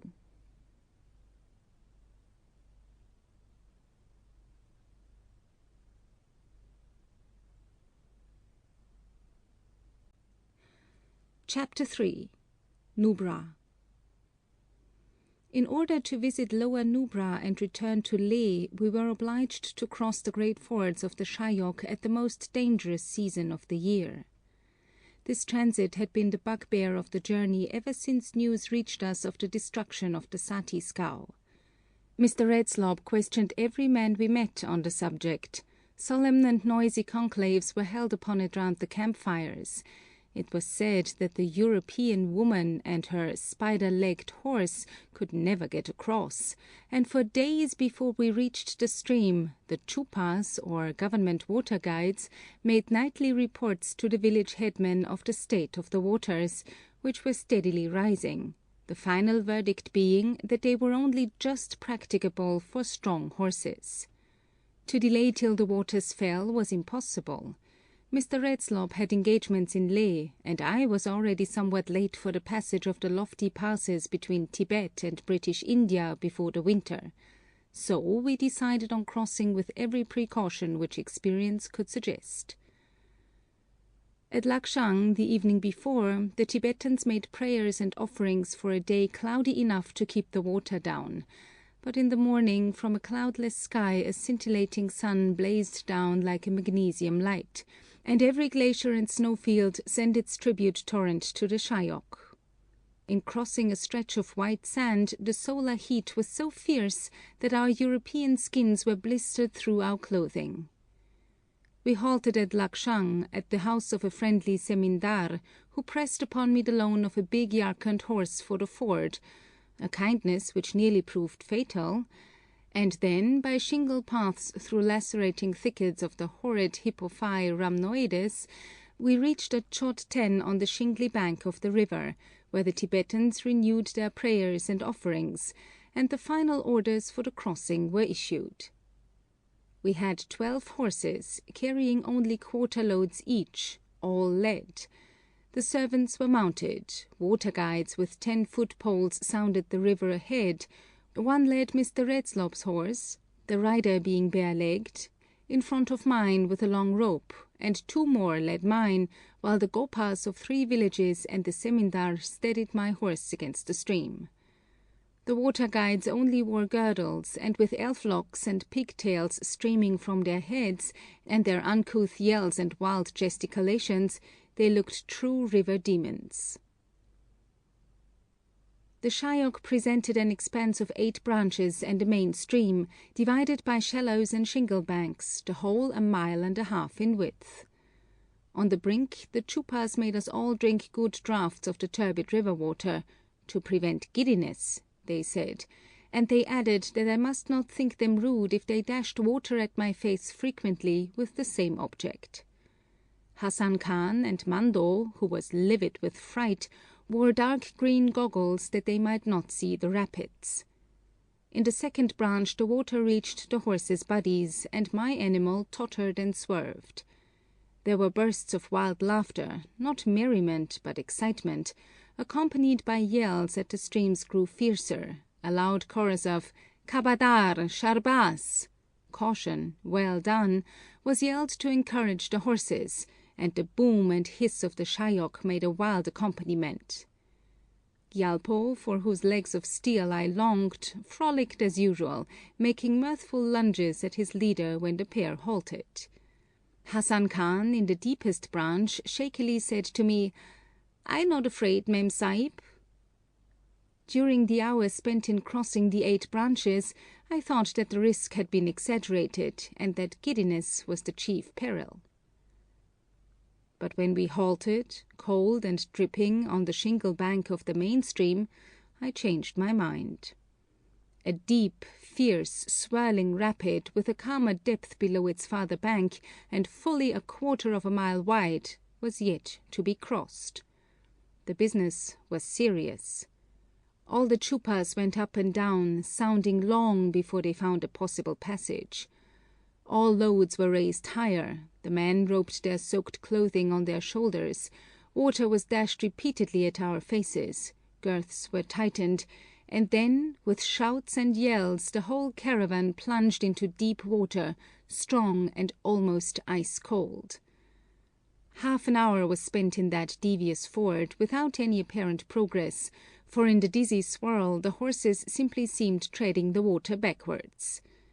Louder grew the yells as the torrent raged more hoarsely, the chorus of "Kabadar" grew frantic, the water was up to the men's armpits and the seat of my saddle, my horse tottered and swerved several times, the nearing shore presented an abrupt bank underscooped by the stream.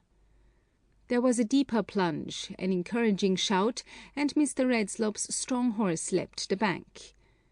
The gopas encouraged mine, he made a desperate effort, but fell short and rolled over backwards into the Shyok, with his rider under him. A struggle, a moment of suffocation, and I was extricated by strong arms, to be knocked down again by the rush of the water, to be again dragged up and hauled and hoisted up the crumbling bank. I escaped with a broken rib and some severe bruises, but the horse was drowned. Mr. Redslop, who had thought that my life could not be saved, and the Tibetans were so distressed by the accident that I made very light of it and only took 1 day of rest. The following morning some men and animals were carried away, and afterwards the ford was impassable for a fortnight. Such risks are among the amenities of the great trade route from India into Central Asia. The lower Nubra Valley is wider and narrower than the upper, its apricot orchards more luxuriant, its wolf-haunted hippophae and tamarisk thickets more dense. Its villages are always close to ravines, the mouths of which are filled with chodtens, manis, prayer wheels, and religious buildings. Access to them is usually up the stony beds of streams overarched by apricots. The camping grounds are apricot orchards. The apricot foliage is rich and the fruit small but delicious. The largest fruit tree I saw measured 9 feet 6 inches in girth, 6 feet from the ground. Strangers are welcome to eat as much of the fruit as they please, provided that they return the stones to the proprietor. It is true that Nubra exports dried apricots, and the women were splitting and drying the fruit on every house roof. But the special raison d'être of the tree is the clear, white, fragrant, and highly illuminating oil made from the kernels by the simple process of crushing them between two stones. In every Gonpo temple a silver bowl holding from 4 to 6 gallons is replenished annually with this almond-scented oil for the ever-burning light before the shrine of Buddha. It is used for lamps and very largely in cookery. Children, instead of being washed, are rubbed daily with it, and on being weaned at the age of 4 or 5, are fed for some time, or rather crammed, with balls of barley meal made into a paste with it. At Hundar, a superbly situated village, which we visited twice, we were received at the house of Gergan the monk, who had accompanied us throughout. He is a zemindar, and the large house in which he made us welcome stands in his own patrimony. Everything was prepared for us.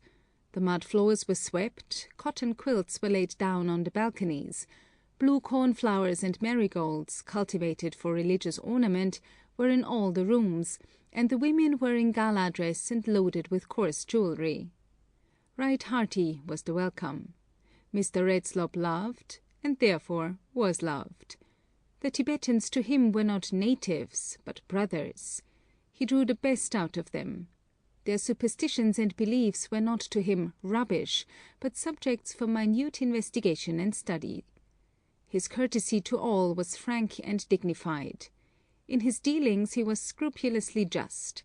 He was intensely interested in their interests.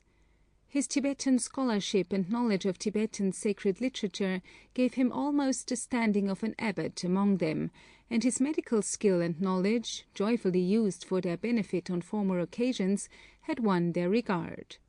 So, at Hundar, as everywhere else, the elders came out to meet us and cut the apricot branches away on our road, and the silver horns of the Gonpo above brayed a dissonant welcome. Along the Indus Valley, the servants of Englishmen beat the Tibetans. In the Shyok and Nubra valleys, the Yarkand traders beat and cheat them, and the women are shy with strangers. But at Hundar they were frank and friendly with me, saying, as many others had said, "We will trust anyone who comes with the missionary."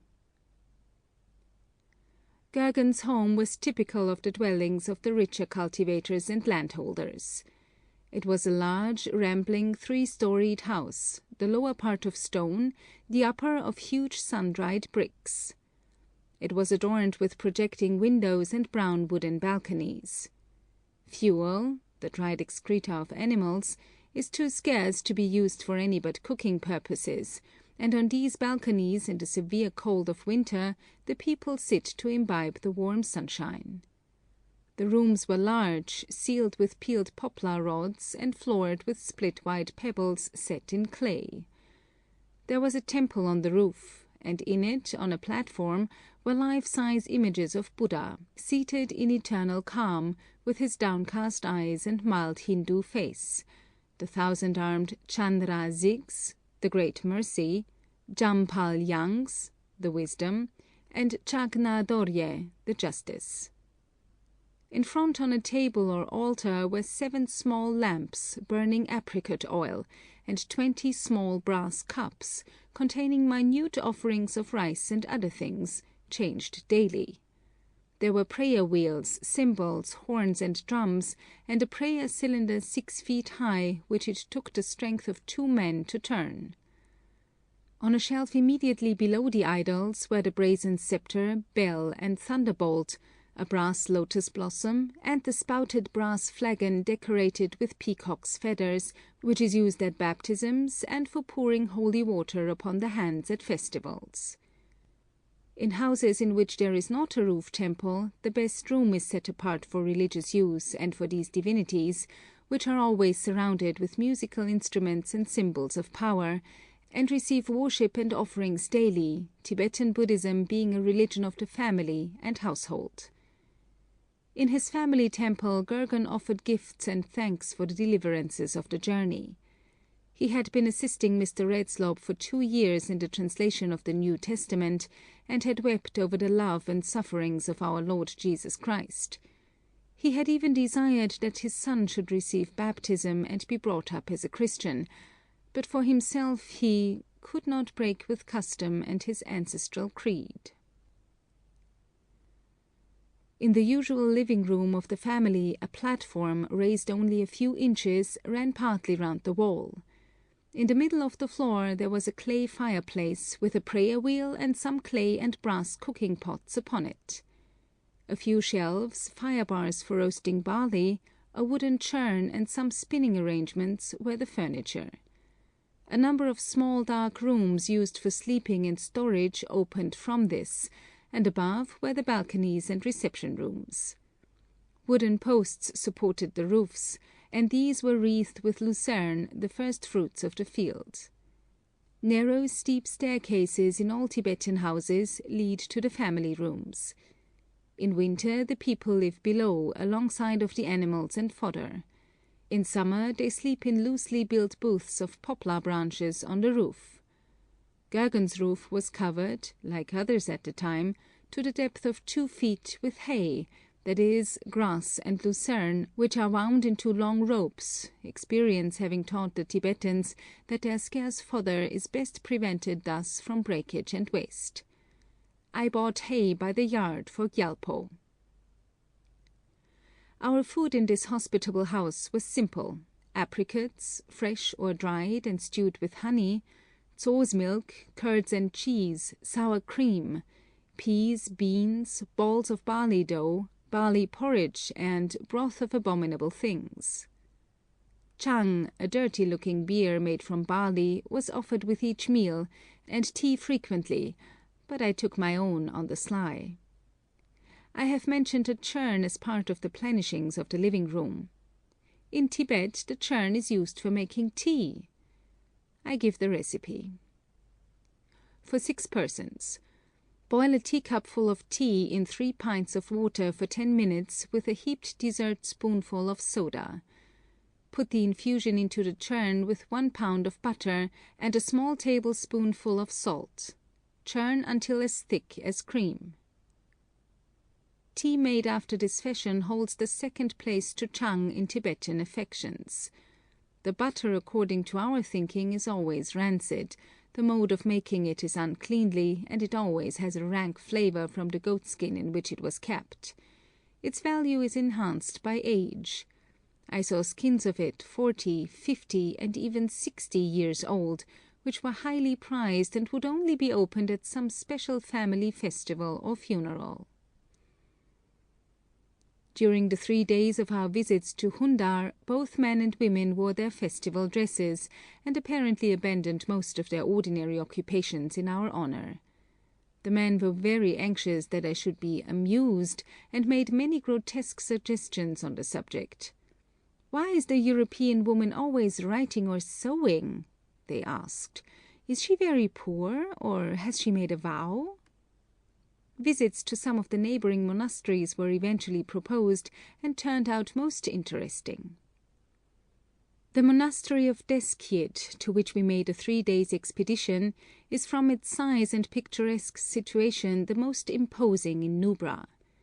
Built on a majestic spur of rock rising on one side 2,000 feet perpendicularly from a torrent, the spur itself having an altitude of 11,000 feet, with red peaks, snow-capped, rising to a height of over 20,000 feet, behind the vast irregular pile of red, white, and yellow temples, towers, storehouses, cloisters, galleries, and balconies, rising for 300 feet one above another, hanging over chasms, built out on wooden buttresses, and surmounted with flags, tridents, and yak's tails, a central tower or keep dominating the whole, it is perhaps the most picturesque object I have ever seen, well worth the crossing of the Shayok fords, my painful accident, and much besides.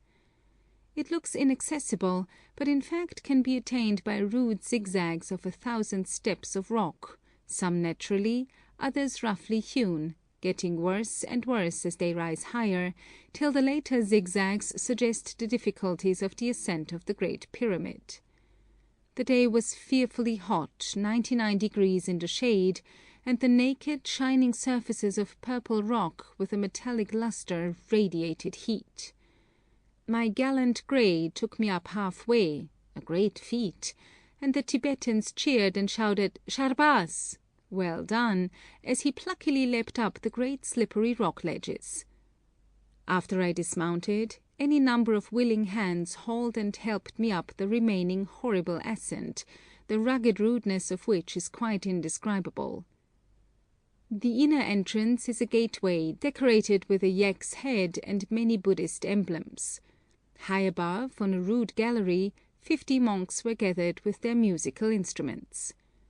As soon as the Kanpo, or abbot, Pant Sog Sogman, the most perfect merit, received us at the gate, the monkish orchestra broke forth in a tornado of sound of a most tremendous and thrilling quality, which was all but overwhelming, as the mountain echoes took up and prolonged the sound of fearful blasts on 6-foot silver horns, the bellowing thunder of 6-foot drums, the clash of cymbals, and the dissonance of a number of monster gongs. It was not music, but it was sublime. The blasts on the horns are to welcome a great personage, and such to the monks, who despised his teaching, was the devout and learned German missionary. Mr. Redslob explained that I had seen much of Buddhism in Ceylon and Japan, and wished to see their temples. So, with our train of gopas, zemindar, peasants and muleteers, we mounted to a corridor full of lamas in ragged red dresses, yellow girdles, and yellow caps, where we were presented with plates of apricots, and the doors of the lowest of the 7 temples heavily grated backwards. The first view, and indeed the whole view of this temple of wrath or justice, was suggestive of a frightful inferno, with its rows of demon gods, hideous beyond Western conception, engaged in torturing, writhing, and bleeding specimens of humanity. Demon masks of ancient lacquer hung from the pillars, naked swords gleamed in motionless hands, and in a deep recess whose darkness was rendered visible by one lamp, was that indescribable horror, the executioner of the Lord of Hell, his many brandished arms holding instruments of torture, and before him the bell, the thunderbolt and sceptre, the holy water, and the baptismal flagon. Our joss sticks fumed on the still air, monks waved censers, and blasts of dissonant music woke the semi-subterranean echoes. In this temple of justice, the younger lamas spent some hours daily in the supposed contemplation of the torments reserved for the unholy. In the highest temple, that of peace, the summer sunshine fell on Shakya Tuba and the Buddhist triad seated in endless serenity. The walls were covered with frescoes of great lamas, and a series of alcoves, each with an image representing an incarnation of Buddha, ran round the temple. In a chapel full of monstrous images and piles of medallions made of the ashes of holy men, the sub-abbot was discoursing to the acolytes on the religious classics. In the chapel of meditations, among lighted incense sticks, monks seated before images were telling their beads with the object of working themselves into a state of ecstatic contemplation, somewhat resembling a certain hypnotic trance, for there are undoubtedly devout lamas, though the majority are idle and unholy. It must be understood that all Tibetan literature is sacred, though some of the volumes of exquisite calligraphy on parchment, which for our benefit were divested of their silken and brocaded wrappings, contain nothing better than fairy tales and stories of doubtful morality, which are recited by the lamas to the accompaniment of incessant cups of chang, as a religious duty when they visit their flocks in the winter. The Deskhyet Gonpo contains 150 lamas, all of whom have been educated at Lhasa. A younger son in every household becomes a monk, and occasionally enters upon his vocation as an acolyte pupil as soon as weaned.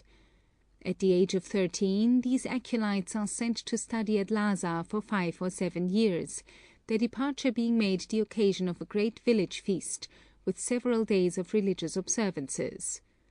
The close connection with Lhasa, especially in the case of the yellow lamas, gives Nubra Buddhism a singular interest. All the larger gonpos have their prototype in Lhasa, all ceremonial has originated in Lhasa, every instrument of worship has been consecrated in Lhasa, and every Lama is educated in the learning only to be obtained at Lhasa. Buddhism is indeed the most salient feature of Nubra. There are gonpos everywhere, the roads are lined by miles of chod tens, manis, and prayer mills, and flags inscribed with sacred words in Sanskrit flutter from every roof. There are processions of red and yellow lamas. Every act in trade, agriculture, and social life needs the sanction of sacerdotalism. Whatever exists of wealth is in the gonpos, which also have a monopoly of learning, and 11,000 monks closely linked with the laity, yet ruling all affairs of life and death, and beyond death, are all connected by education, tradition, and authority with Lhasa. We remained long on the blazing roof of the highest tower of the gonpo, while good Mr. Redslob disputed with the abbot concerning the things pertaining to the kingdom of God. The monks standing round laughed sneeringly. They had shown a little interest, Mr. Redslob said, on his earlier visits. The abbot accepted a copy of the Gospel of St. John. St. Matthew, he observed, is very laughable reading. Blasts of wild music and the braying of colossal horns honoured our departure and our difficult descent to the apricot groves of Deskit. On our return to Hundar, the grain was ripe on Gergan's fields. The first ripe ears were cut off, offered to the family divinity, and were then bound to the pillars of the house. In the comparatively fertile Nubra Valley, the wheat and barley are cut, not rooted up.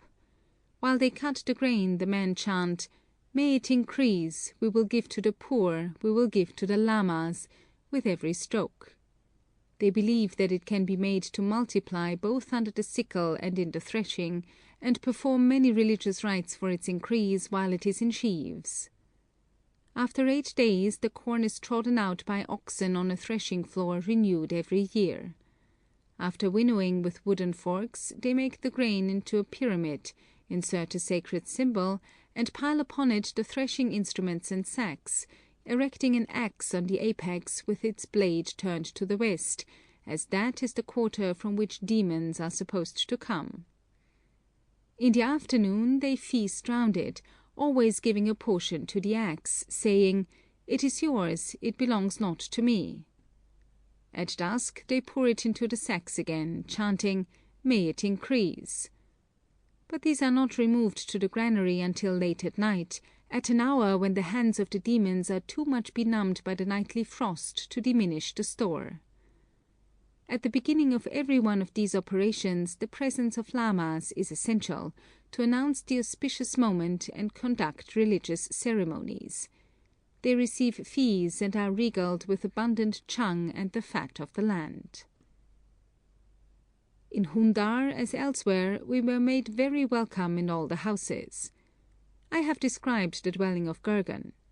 The poorer peasants occupy similar houses, but roughly built and only 2-storied, and the floors are merely clay.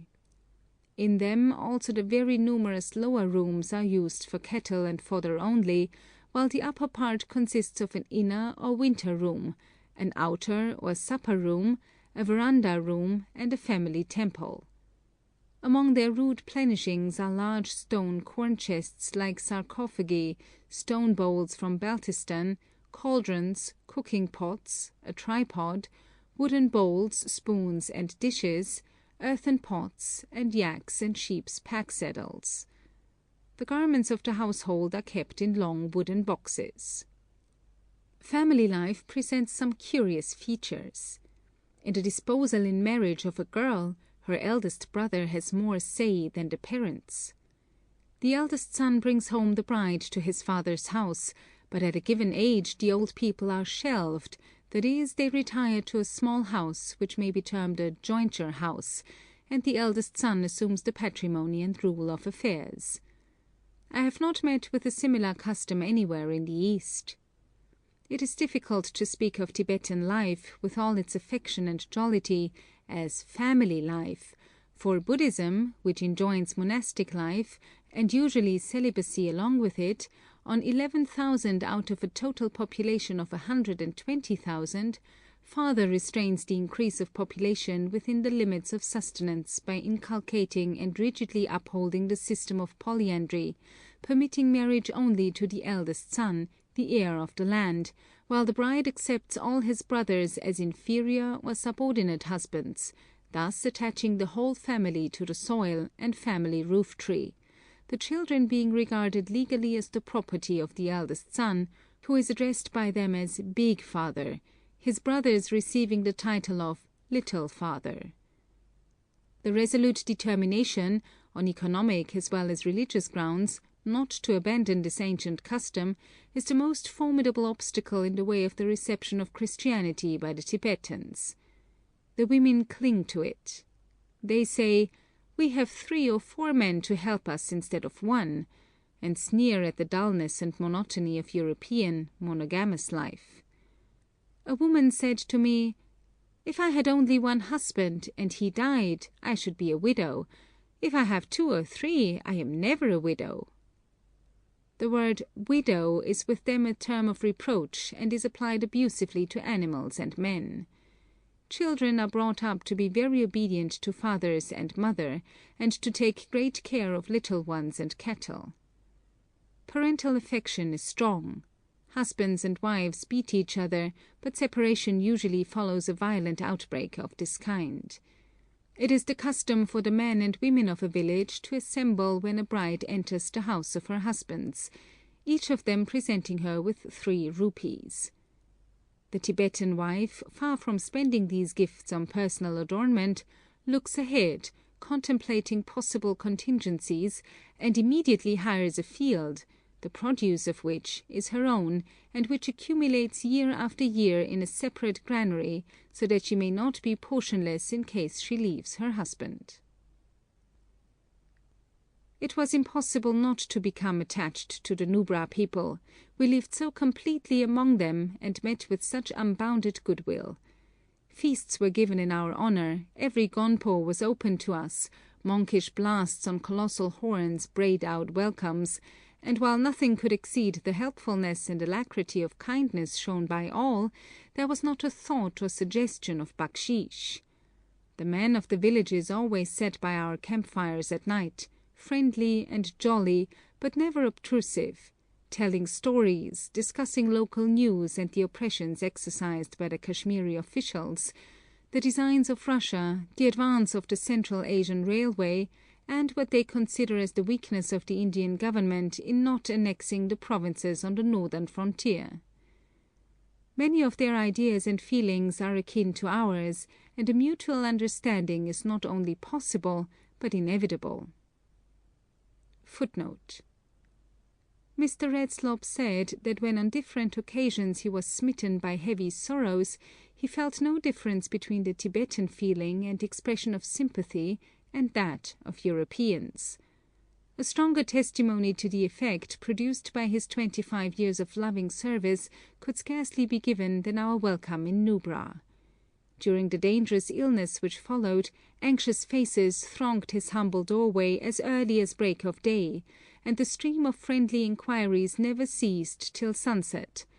And when he died, the people of Ladakh and Nubra wept and made a great mourning for him, as for their truest friend. End footnote. Industry in Nubra is the condition of existence, and both sexes work hard enough to give a great zest to the holidays on religious festival days. Whether in the house or journeying, the men are never seen without the distaff. They weave also and make the clothes of the women and children. The people are all cultivators, and make money also by undertaking the transit of the goods of the Yarkand traders over the lofty passes. The men plough with the tso, or hybrid yak, and the women break the clods and share in all other agricultural operations. The soil, destitute of manure, which is dried and hoarded for fuel, rarely produces more than tenfold. The 3 acres and a cow is with them 4 acres of alluvial soil to a family on an average, which runs for yaks and sheep on the mountains. The farms, planted with apricots and other fruit trees, a prolific loose-grained barley, wheat, peas, and lucerne, are oases in the surrounding deserts. The people export apricot oil, dried apricots, sheep's wool, heavy undyed woolens, a coarse cloth made from yak's hair, and pajam, the underfleece of the shawl goat. They complained, and I think with good reason, of the merciless exactions of the Kashmiri officials, but there were no evidences of severe poverty, and not one beggar was seen. It was not an easy matter to get back to Leh. The rise of the Shyok made it impossible to reach and return by the Digar Pass, and the alternative route over the Karzong Glacier continued for some time impracticable. That is, it was perfectly smooth ice. At length the news came that a fall of snow had roughened its surface. A number of men worked for 2 days at scaffolding a path, and with great difficulty, and the loss of one yak from a falling rock, a fruitful source of fatalities in Tibet, we reached Khalsar, where with great regret we parted with Tsering Dondrup, life's purpose fulfilled, the Gopa of Sati, whose friendship had been a real pleasure, and to whose courage and promptitude, in Mr. Redslob's opinion, I owed my rescue from drowning. 2 days of very severe marching and long and steep ascents brought us to the wretched hamlet of Karsong Larsa in a snowstorm at an altitude higher than the summit of Mont Blanc. The servants were all ill of pass poison and crept into a cave along with a number of big Tibetan mastiffs, where they enjoyed the comfort of semi-suffocation till the next morning. Mr. Redslob and I, with some willing Tibetan helpers, pitching our own tents. The wind was strong and keen, and with the mercury down at 15 degrees Fahrenheit, it was impossible to do anything but to go to bed in the early afternoon, and stay there till the next day. Mr. Redslob took a severe chill, which produced an alarming attack of pleurisy, from the effects of which he never fully recovered. We started on a grim snowy morning, with 6 yaks carrying our baggage or ridden by ourselves, 4 led horses, and a number of Tibetans, several more having been sent on in advance to cut steps in the glacier and roughen them with gravel. Within certain limits the ground grows greener as one ascends, and we passed upwards among primulas, asters, a large blue myosotis, gentians, potentillas, and great sheets of edelweiss. At the glacier foot we skirted a deep green lake on snow with a glorious view of the Karzong Glacier and the pass, a nearly perpendicular wall of rock, bearing up a steep glacier and a snowfield of great width and depth, above which tower pinnacles of naked rock. It presented to all appearance an impassable barrier rising 2,500 feet above the lake, grand and awful in the dazzling whiteness of the new fallen snow. Thanks to the ice steps, our yaks took us over in 4 hours without a false step, and from the summit, a sharp ridge 17,500 feet in altitude, we looked our last on grimness, blackness, and snow, and southward for many a weary mile to the Indus Valley lying in sunshine and summer. Fully 24 carcasses of horses newly dead lay in cavities of the glacier. Our animals were ill of pass poison and nearly blind, and I was obliged to ride my yak into Leh, a severe march of 13 hours, down miles of crumbling zigzags, and then among villages of irrigated terraces, till the grand view of the Gyalpo's palace, with its air-hung gonpo and clustering chod tens, and of the desert city itself, burst suddenly upon us, and our benumbed and stiffened limbs thawed in the hot sunshine. I pitched my tent in a popular grove for a fortnight, near the Moravian compounds and close to the traveller's bungalow, in which is a British postal agency, with a Tibetan postmaster who speaks English, a Christian, much trusted and respected, named Joldan, in whose intelligence, kindness, and friendship I found both interest and pleasure. End of chapter 3.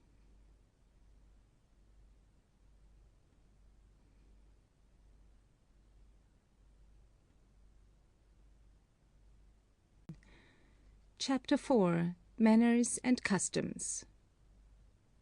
Joldan, the Tibetan British postmaster in Leh, is a Christian of spotless reputation.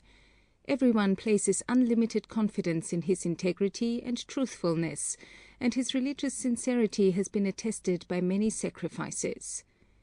He is a Ladakhi, and the family property was at Stock, a few miles from Leh.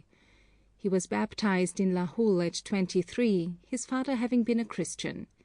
He learned Urdu and was for 10 years mission schoolmaster in Kailang, but returned to Leh a few years ago as postmaster. His ancestral dwelling at Stock was destroyed by order of the Wazir and his property confiscated after many unsuccessful efforts had been made to win him back to Buddhism. Afterwards he was detained by the Wazir and compelled to serve as a sepoy till Mr. Haid went to the council and obtained his release. His house in Leh has been more than once burned by incendiaries. But he pursues a quiet, even course, brings up his family after the best Christian traditions, refuses Buddhist suitors for his daughters, unobtrusively but capably helps the Moravian missionaries, supports his family by steady industry, although of noble birth, and asks nothing of anyone. His "good morning" and "good night" as he daily passed my tent with clockwork regularity were full of cheery friendliness. He gave much useful information about Tibetan customs, and his ready helpfulness greatly facilitated the difficult arrangements for my farther journey. The Leh, which I had left so dull and quiet, was full of strangers, traffic, and noise. The neat little Moravian church was filled by a motley crowd each Sunday, in which the few Christians were distinguishable by their clean faces and clothes and their devout air, and the medical mission hospital and dispensary, which in winter have an average attendance of only 100 patients a month, were daily thronged with natives of India and Kashmir, Baltis, Yarkandis, Stards, and Tibetans. In my visits with Dr. Marks I observed, what was confirmed by 4 months' experience of the Tibetan villagers, that rheumatism, inflamed eyes and eyelids, and old age are the chief Tibetan maladies. Some of the Dards and Baltis were lepers, and the natives of India brought malarial fever, dysentery, and other serious diseases. The hospital, which is supported by the Indian government, is most comfortable, a haven of rest for those who fall sick by the way. The hospital assistants are intelligent, thoroughly kind-hearted young Tibetans, who, by dint of carefully drilling and an affectionate desire to please the teacher with the medicine box, have become fairly trustworthy. They are not Christians. In the neat dispensary at 9 a.m. a gong summons the patients to the operating room for a short religious service. Usually about 50 were present, and a number more, who had some curiosity about the way, but did not care to be seen at Christian worship, hung about the doorways.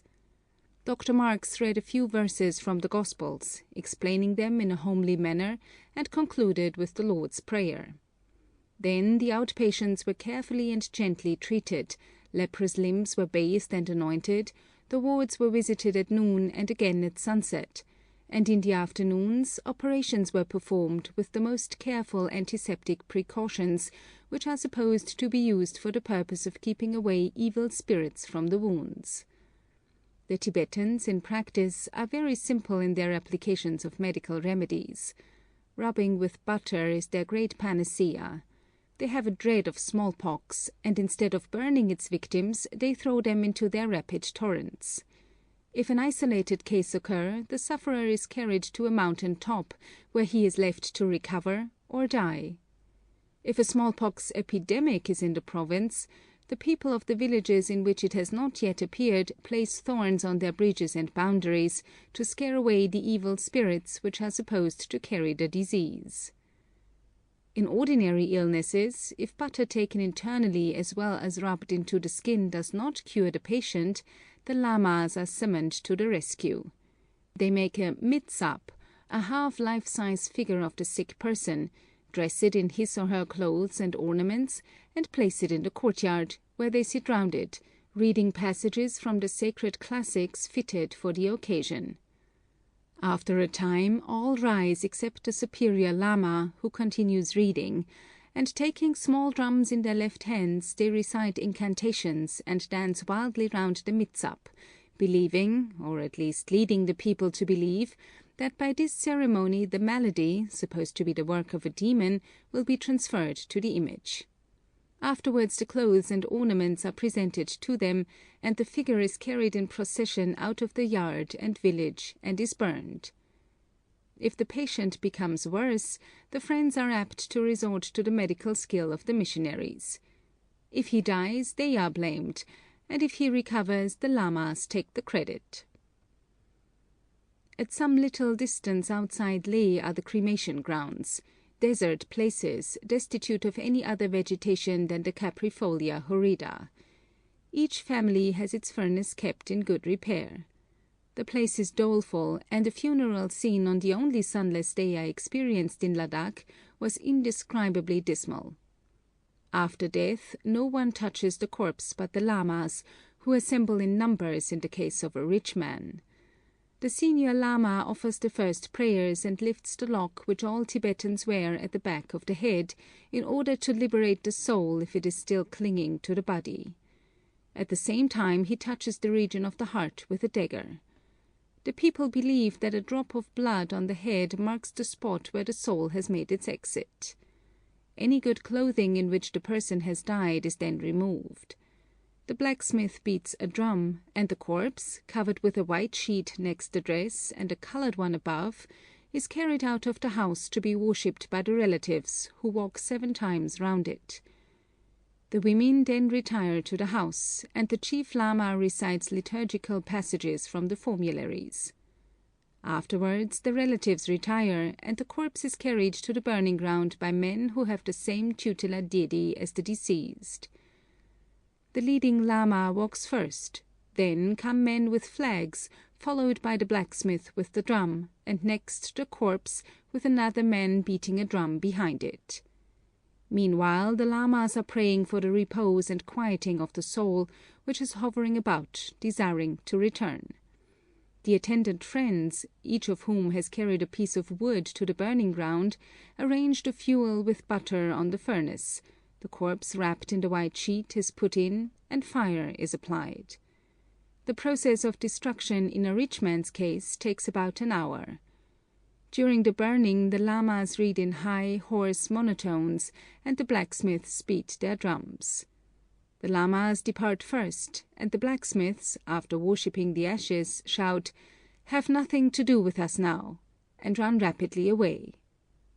At dawn the following day, a man whose business it is searches among the ashes for the footprints of animals, and according to the footprints found, so it is believed will be the rebirth of the soul. Some of the ashes are taken to the gonpos, where the lamas mix them with clay, put them into oval or circular moulds, and stamp them with the image of Buddha. These are preserved in chod tens, and in the house of the nearest relative of the deceased, but in the case of holy men they are retained in the gonpos, where they can be purchased by the devout. After a cremation, much chang is consumed by the friends, who make presents to the bereaved family.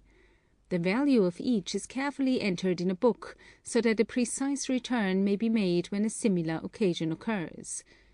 Until the 4th day after death it is believed to be impossible to quiet the soul. On that day a piece of paper is inscribed with prayers and requests to the soul to be quiet, and this is burned by the lamas with suitable ceremonies, and rites of more or less elaborate kind are afterwards performed for the repose of the soul, accompanied with prayers that it may get a good path for its rebirth, and food is placed in conspicuous places about the house, that it may understand that its relatives are willing to support it. The mourners for some time wear wretched clothes, and neither dress their hair nor wash their faces. Every year the lamas sell by auction the clothing and ornaments which are their perquisites at funerals. The Moravian missionaries have opened a school in Leh, and the Wazir, finding that the Leh people are the worst educated in the country, ordered that one child at least in each family should be sent to it. This awakened grave suspicions, and the people hunted for reasons for it. "The boys are to be trained as porters and made to carry burdens over the mountains," said some. "Nay," said others, "they are to be sent to England and made Christians of." All foreigners, no matter what their nationality is, are supposed to be English. Others again said, "They are to be kidnapped," and so the decree was ignored till Mr. Redslob and Dr. Marks went among the parents and explained matters, and a large attendance was the result, for the Tibetans of the trade route have come to look upon the acquisition of foreign learning as the stepping stone to government appointments at 10 rupees per month. Attendance on religious instruction was left optional, but after a time 60 pupils were regularly present at the daily reading and explanation of the Gospels. Tibetan fathers teach their sons to write, to read the sacred classics, and to calculate with a frame of balls on wires. If further instruction is thought desirable, the boys are sent to the lamas and even to the schools at Lhasa. The Tibetans willingly receive and read translation of our Christian books, and some go so far as to think that their teachings are stronger than those of their own, indicating their opinions by tearing pages out of the Gospels and rolling them up into pills, which are swallowed in the belief that they are an effective charm. Sorcery is largely used in the treatment of the sick. The books which instruct in the black art are known as black books. Those which treat of medicine are termed blue books. Medical knowledge is handed down from father to son. The doctors know the virtues of many of the plants of the country, quantities of which they mix up together while reciting magical formulas. I was heartily sorry to leave Leh, with its dazzling skies and abounding colour and movement, its stirring topics of talk, and the culture and exceeding kindness of the Moravian missionaries. Helpfulness was the rule. Gergen came over the Karsong Glacier on purpose to bring me a prayer wheel. Lobsang and Tsiring Dondrup, the hospital assistants, made me a tent carpet of yak's haircloth, singing as they sewed, and Jolden helped to secure transport for the 22 days' journey to Kailang. Leh has few of what Europeans regard as travelling necessaries. The brick tea which I purchased from a Lhasa trader was disgusting. I afterwards understood that blood is used in making up the blocks. The flour was gritty, and a leg of mutton turned out to be a limb of a goat of much experience. There were no straps or leather to make them of in the bazaar, and no buckles, and when the latter were provided by Mr. Redslob, the old man who came to sew them upon a warm rug which I have made for Gyalpo out of pieces of carpet and haircloth, put them on wrongly 3 times, saying after each failure, "I'm very foolish. Foreign ways are so wonderful." At times the Tibetans say, "We are as stupid as oxen," and I was inclined to think so, as I stood for 2 hours instructing the blacksmith about making shoes for Gyalpo, which kept turning out either too small for a mule or too big for a dray horse. I obtained 2 Lahul muleteers with 4 horses, quiet, obliging men, and 2 superb yaks which were loaded with 12 days' hay and barley for my horse. Provisions for the whole party for the same time had to be carried, for the route is over an uninhabited and arid desert. Not the least important part of my outfit was a letter from Mr. Redslob to the headman or chief of the Changpas or Champas, the nomadic tribes of Rupchu, to whose encampment I purposed to make a detour. These nomads had on 2 occasions borrowed money from the Moravian missionaries for the payment of the Kashmiri tribute, and had repaid it before it was due, showing much gratitude for the loans. Dr. Marks accompanied me for the 3 first days. The few native Christians in Leh assembled in the gay garden plot of the lovely mission house to shake hands and wish me a good journey, and not a few who were not Christians, some of them walking for the first hour besides our horses. The road from Leh descends to a rude wooden bridge over the Indus, a mighty stream even there, over blazing slopes of gravel dignified by colossal manis and chodtens in long lines, built by the former kings of Ladakh. On the other side of the river, gravel slopes ascend towards red mountains 20,000 feet in height. Then comes a rocky spur crowned by the imposing castle of the Gyalpo, the son of the dethroned king of Ladakh, surmounted by a forest of poles from which flutter yaks' tails and long streamers inscribed with prayers. Others bear aloft the trident, the emblem of Siva. Carefully hewn zigzags, entered through a much decorated and colossal chot ten, lead to the castle. The village of Stok, the prettiest and most prosperous in Ladakh, fills up the mouth of a gorge with its large farmhouses among poplar, apricot, and willow plantations, and irrigated terraces of barley, and is imposing as well as pretty, for the two roads by which it is approached are avenues of lofty chot tens and broad manis, all in excellent repair. Knolls and deeply coloured spurs of naked rock, most picturesquely crowded with chot tens, rise above the greenery, breaking the purple gloom of the gorge which cuts deeply into the mountains, and supplies from its rushing glacier torrent the living waters which create this delightful oasis. The Gopa came forth to meet us, bearing apricots and cheeses as the Gyalpo's greeting, and conducted us to the camping ground, a sloping lawn in a willow wood, with many a natural bower of the graceful Clematis orientalis. The tents were pitched, afternoon tea was on a table outside, a clear, swift stream made fitting music, the dissonance of the ceaseless beating of gongs and drums in the castle temple was softened by distance. The air was cool, a lemon light bathed the foreground, and to the north, across the Indus, the great mountains of the Leh range, with every cleft defined in purple or blue, lifted their vermilion peaks into a rosy sky. It was the poetry and luxury of travel. At Leh I was obliged to dismiss the Seis for prolonged misconduct and cruelty to Gyalpo, and Mando undertook to take care of him.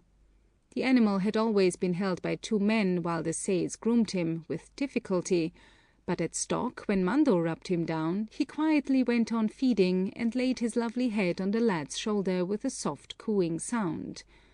From that moment Mando could do anything with him, and a singular attachment grew up between man and horse. Towards sunset we were received by the Gyalpo. The castle loses nothing of its picturesqueness on a nearer view, and everything about it is trim and in good order. It is a substantial mass of stone building on a lofty rock, the irregularities of which have been taken most artistic advantage of in order to give picturesque irregularity to the edifice, which, while 6 stories high in some places, is only 3 in others. As in the palace of Leh, the walls slope inwards from the base, where they are 10 feet thick, and projecting balconies of brown wood and grey stone relieve their monotony.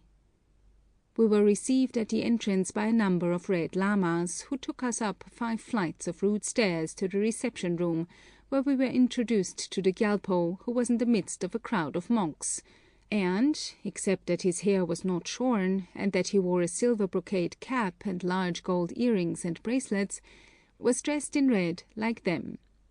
Throneless and childless, the Gyalpo has given himself up to religion. He has covered the castle roof with Buddhist emblems, not represented in the sketch. From a pole 40 feet long on the terrace floats a broad streamer of equal length, completely covered with Aum Mani Padme Hun, and he has surrounded himself with lamas who conduct nearly ceaseless services in the sanctuary. The attainment of merit, as his creed leads him to understand it, is his one aim in life. He loves the seclusion of Stok and rarely visits the palace in Leh, except at the time of the winter games, when the whole population assembles in cheery, orderly crowds to witness races, polo and archery matches, and a species of hockey. He interests himself in the prosperity of Stok, plants poplars, willows and fruit trees, and keeps the castle manis and chot tens in admirable repair. Stok Castle is as massive as any of our medieval buildings, but is far lighter and roomier. It is most interesting to see a style of architecture and civilization which bears not a solitary trace of European influence, not even in Manchester cottons or Russian gimcracks.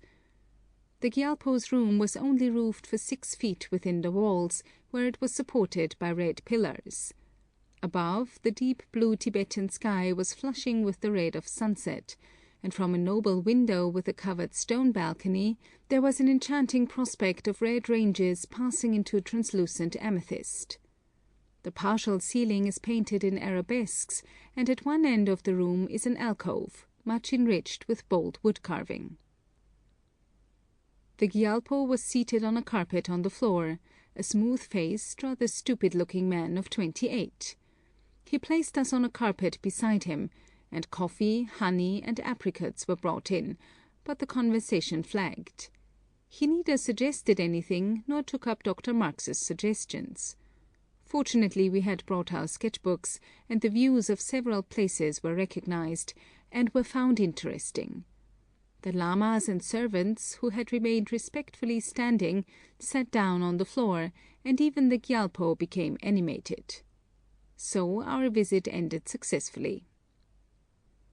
There is a doorway from the reception room into the sanctuary, and after a time fully 30 lamas passed in and began service, but the Gyalpo only stood on his carpet.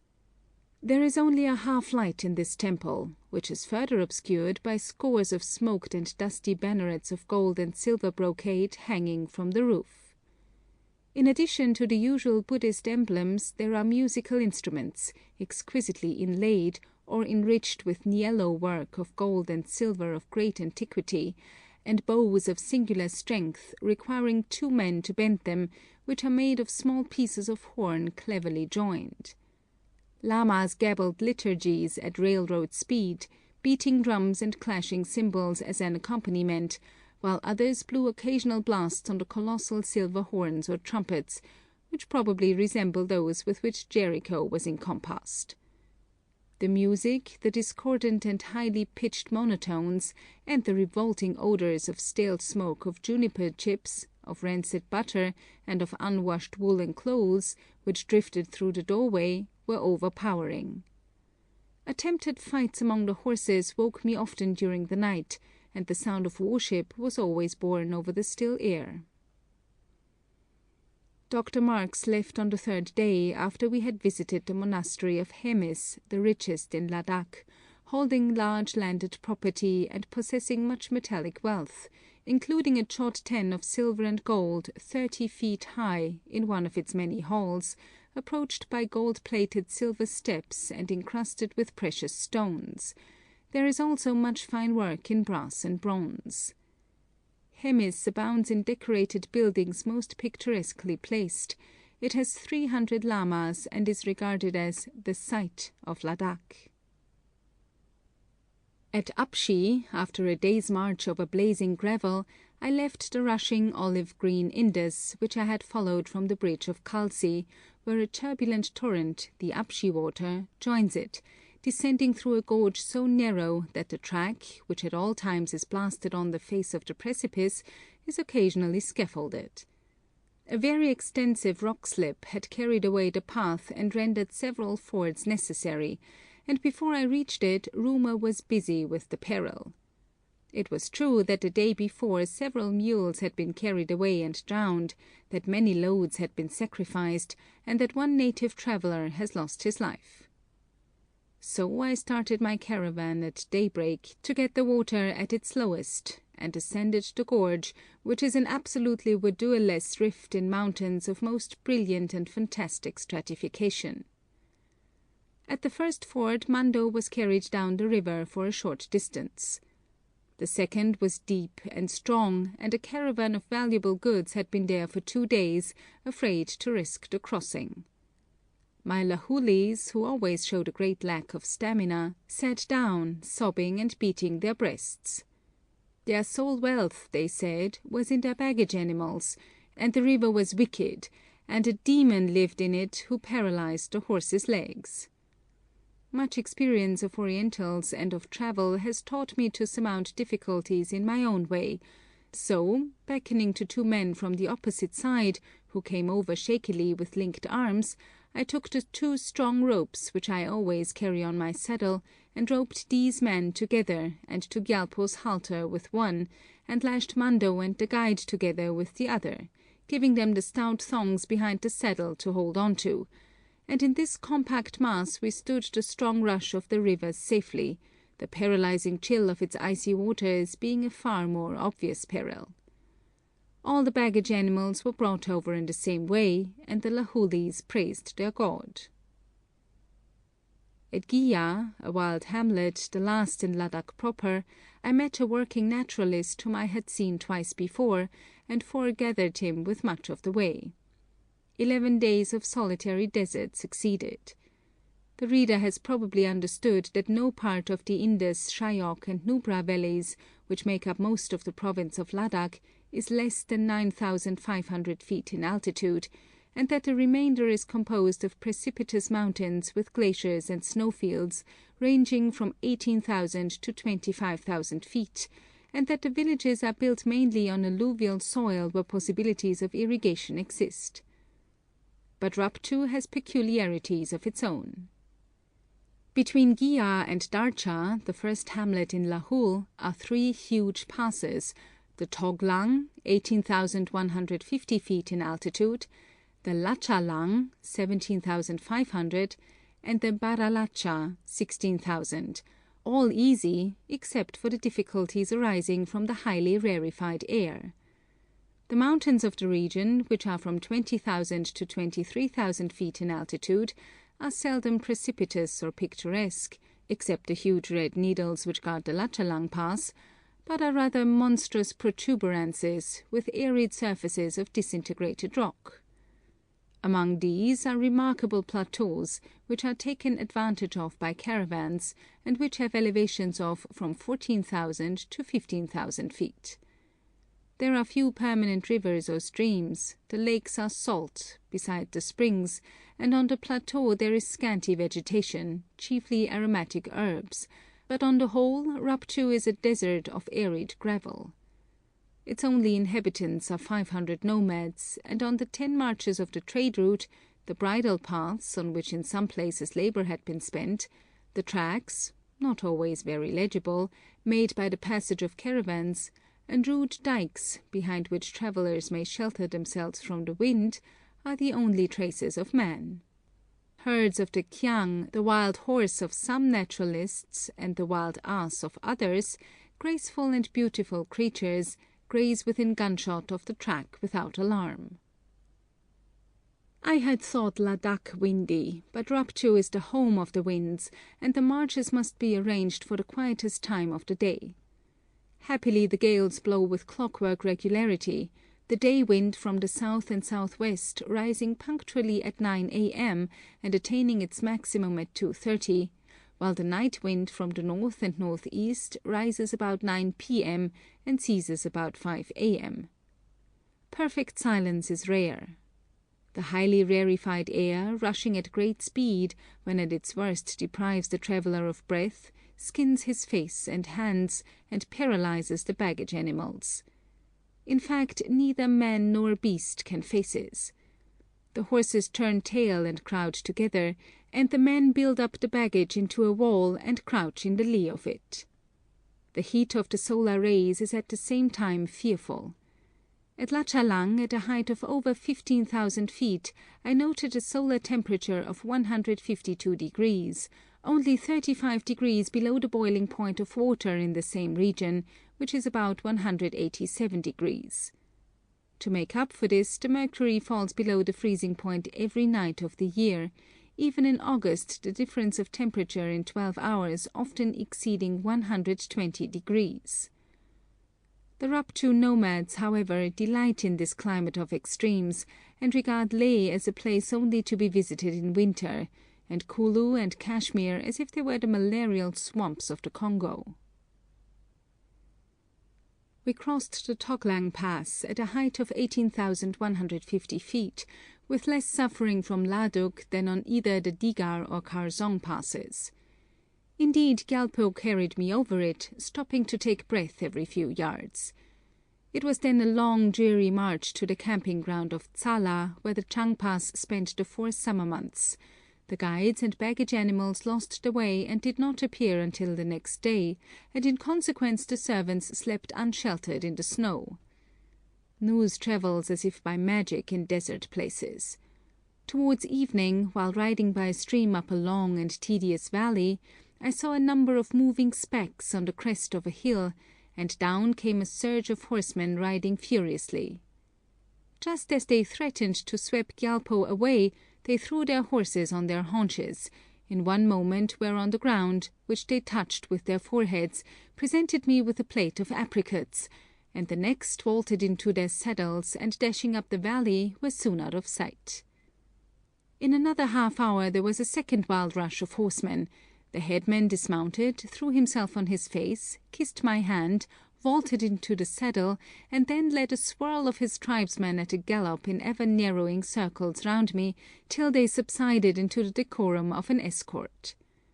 An elevated plateau with some vegetation on it, a row of 40 tents, black but not comely, a bright rapid river, wild hills, long lines of white sheep converging towards the camp, yaks rampaging down the hillsides, men running to meet us, and women and children in the distance were singularly idealized in the golden glow of a cool, moist evening.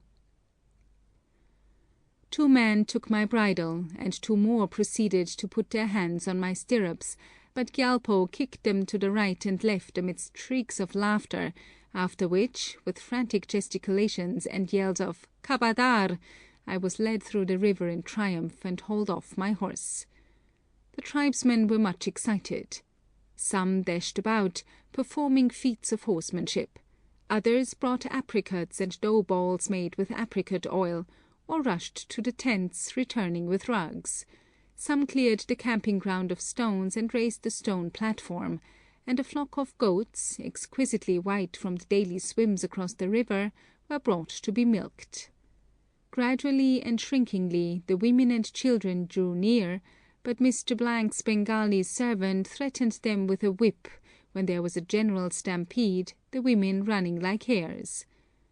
I had trained my servants to treat the natives courteously, and addressed some rather strong language to the offender, and afterwards succeeded in enticing all the fugitives back by showing my sketches, which gave boundless pleasure and led to very numerous requests for portraits. The Gopa, though he had the oblique Mongolian eyes, was a handsome young man with a good nose and mouth.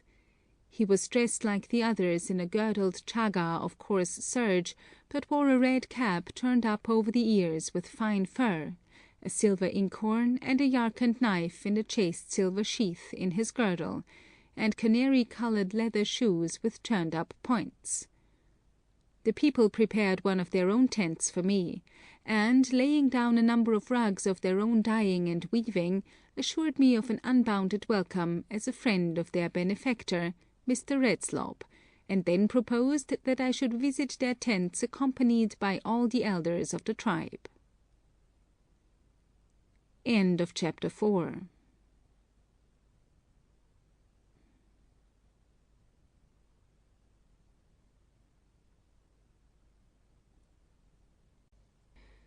Chapter 5.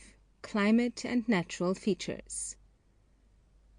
The last chapter left me with the chief and elders of the Changpas starting on a round of visits, and it was not till nightfall that the solemn ceremony was concluded. Each of the 50 tents was visited. At every one a huge savage Tibetan mastiff made an attempt to fly at me, and was pounced upon and held down by a woman little bigger than himself, and in each cheese and milk were offered and refused. In all I received a hearty welcome for the sake of the Great Father, Mr. Redslob, who designated these people as the simplest and kindliest people on earth. This Changpa tribe, numbering 500 souls, makes 4 moves in the year, dividing in summer and uniting in a valley very free from snow in the winter. They are an exclusively pastoral people, and possess large herds of yaks and ponies, and immense flocks of sheep and goats, the latter almost entirely the beautiful shawl goat, from the undergrowth at the base of the long hair of which the fine cashmere shawls are made. The pajam is a provision which nature makes against the intense cold of these altitude, and grows on yaks, sheep, and dogs, as well as on most of the wild animals. The sheep is the big, hornless, flop-eared hunya. The yaks and sheep are the load carriers of Rapchu.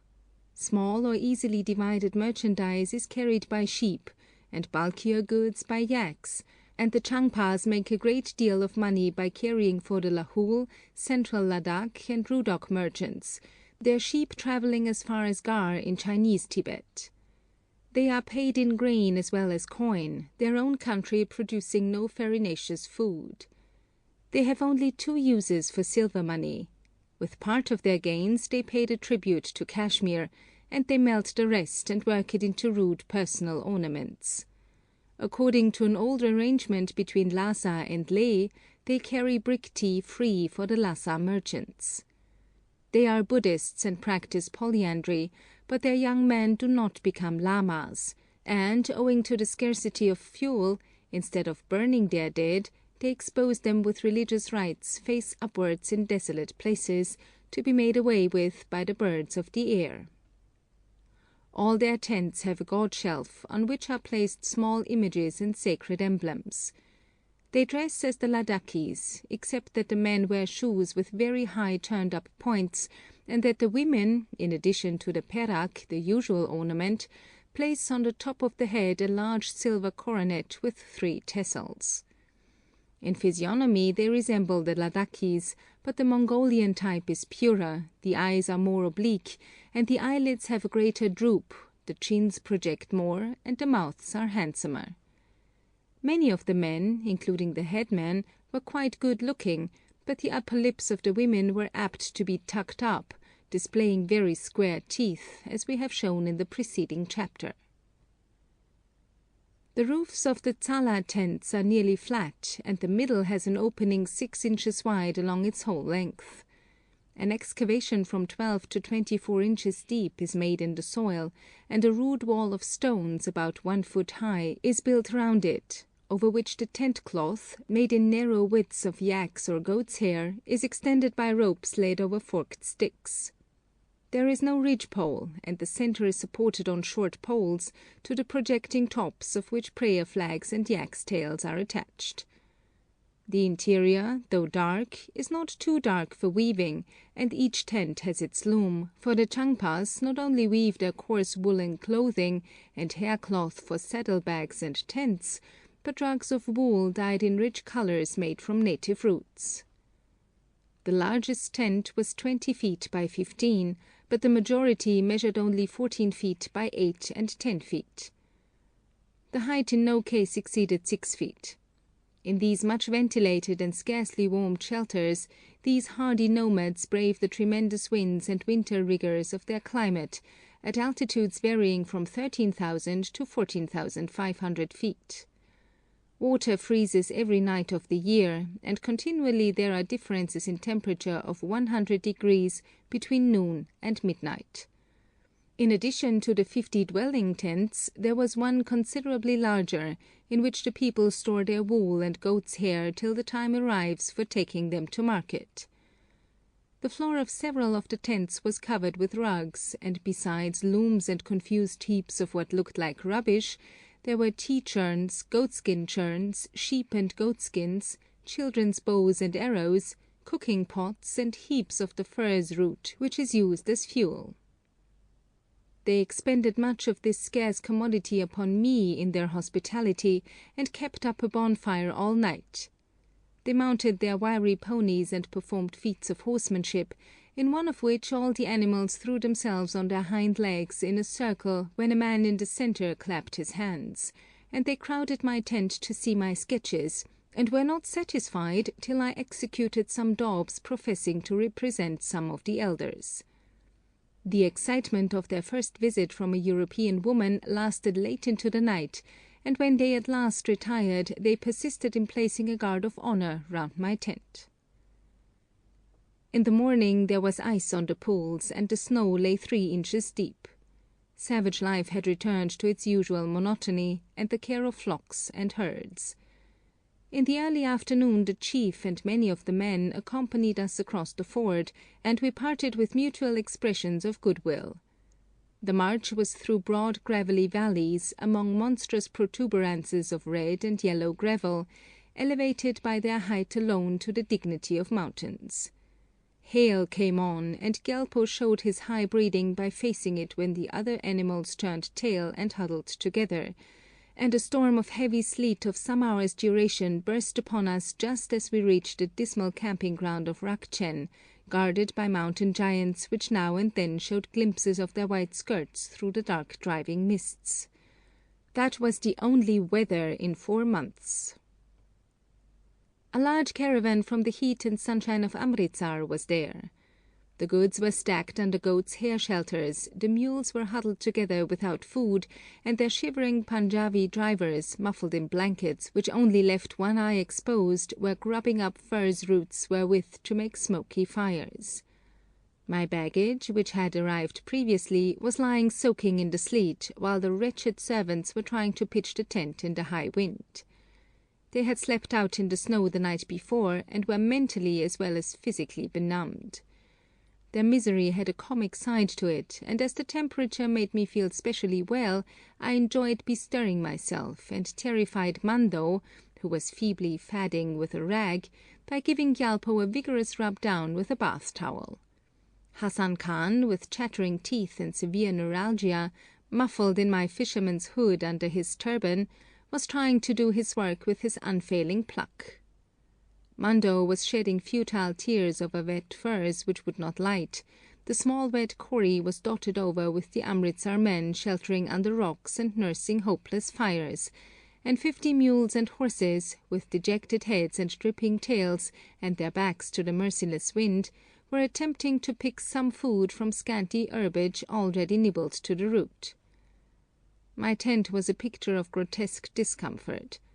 The big stones had not been picked out from the gravel, the bed stood in puddles, the thick horse blanket was draining over the one chair, the servants' spare clothing and stores were on the table, the yaks' loads of wet hay and the soaked grain sack filled up most of the space, a wet candle sputtered and went out, wet clothes dripped from the tent hook, and every now and then Hassan Khan looked in with one eye, gasping out, "Mem Sahib, I can no light the fire." Perseverance succeeds eventually, and cups of a strong stimulant made of Barrow's and Wellcome's vigorous Valoid tincture of ginger and hot water revived the man all round. Such was its good but innocent effect that early the next morning Hassan came into my tent with 2 eyes and convulsed with laughter. The pony men and Mando, he said, were crying, and the coolie from Leh, who before the storm had wanted to go the whole way to Simla, after refusing his supper had sobbed all night under the flies of my tent while I was sleeping soundly. Afterwards I harangued them, and told them I would let them go, and help them back. I could not take such poor-spirited miserable creatures with me, and I would keep the Tartars who had accompanied me from Tsala. On this they protested, and said with a significant gesture I might cut their throats if they cried any more, and begged me to try them again, and as we had no more bad weather, there was no more trouble. The marches which followed were along valleys, plains, and mountain sides of gravel, destitute of herbage, except a shriveled artemisia, and on one occasion the baggage animals were 40 hours without food. Fresh water was usually very scarce, and on the Lingti plains was only obtainable by scooping it up from the holes left by the feet of animals. Insect life was rare, and except great doves, the dove of the valleys, which often flew before us for miles down the ravines, no birds were to be seen. On the other hand, there were numerous herds of kyang, which in the early mornings came to drink of the water by which the camps were pitched. By looking through a crevice of my tent I saw them distinctly, without alarming them. In one herd I counted 40. They kept together in families, sire, dam, and foal. The animal certainly is under 14 hands, and resembles a mule rather than a horse or ass. The noise, which I had several opportunities of hearing, is more like a neigh than a bray, but lacks completeness. The creature is light brown, almost fawn color, fading into white under his body, and he has a dark stripe on his back, but not a cross. His ears are long, and his tail is like that of a mule. He trots and gallops, and when alarmed gallops fast, but as he is not worth hunting, he has not a great dread of humanity, and families of kyang frequently grazed within 250 yards of us. He is about as untamable as the zebra, and with his family affectionateness leads apparently a very happy life. On the Kwangchu Plateau, at an elevation of 15,000 feet, I met with a form of life which has a great interest of its own, sheep caravans, numbering among them 7,000 sheep, each animal with its wool on and equipped with a neat pack saddle and 2 leather or haircloth bags, and loaded with from 25 to 32 pounds of salt or borax. These, and many more which we passed, were carrying their loads to Patseo, a mountain valley in Lahul, where they are met by traders from northern British India. The sheep are shorn, and the wool and loads are exchanged for wheat and a few other commodities, with which they return to Tibet, the whole journey taking from 9 months to a year. As the sheep live by grazing the scanty herbage on the march, they never accomplish more than 10 miles a day, and as they often become footsore, halts of several days are frequently required. Sheep, dead or dying, with the birds of prey picking out their eyes, were often met with. Ordinarily these caravans are led by a man, followed by a large goat much bedecked and wearing a large bell. Each driver has charge of 100 sheep.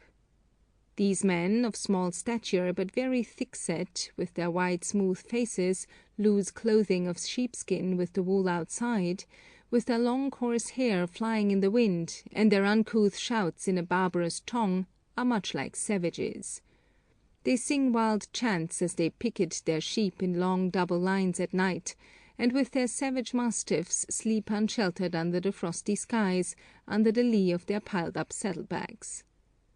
On 3 nights I camped beside their caravans, and walked round their orderly lines of sheep and their neat walls of saddlebags, and, far from showing any discourtesy or rude curiosity, they held down their fierce dogs and exhibited their ingenious mode of tethering their animals, and not one of the many articles which my servants were in the habit of leaving outside the tents was on any occasion abstracted.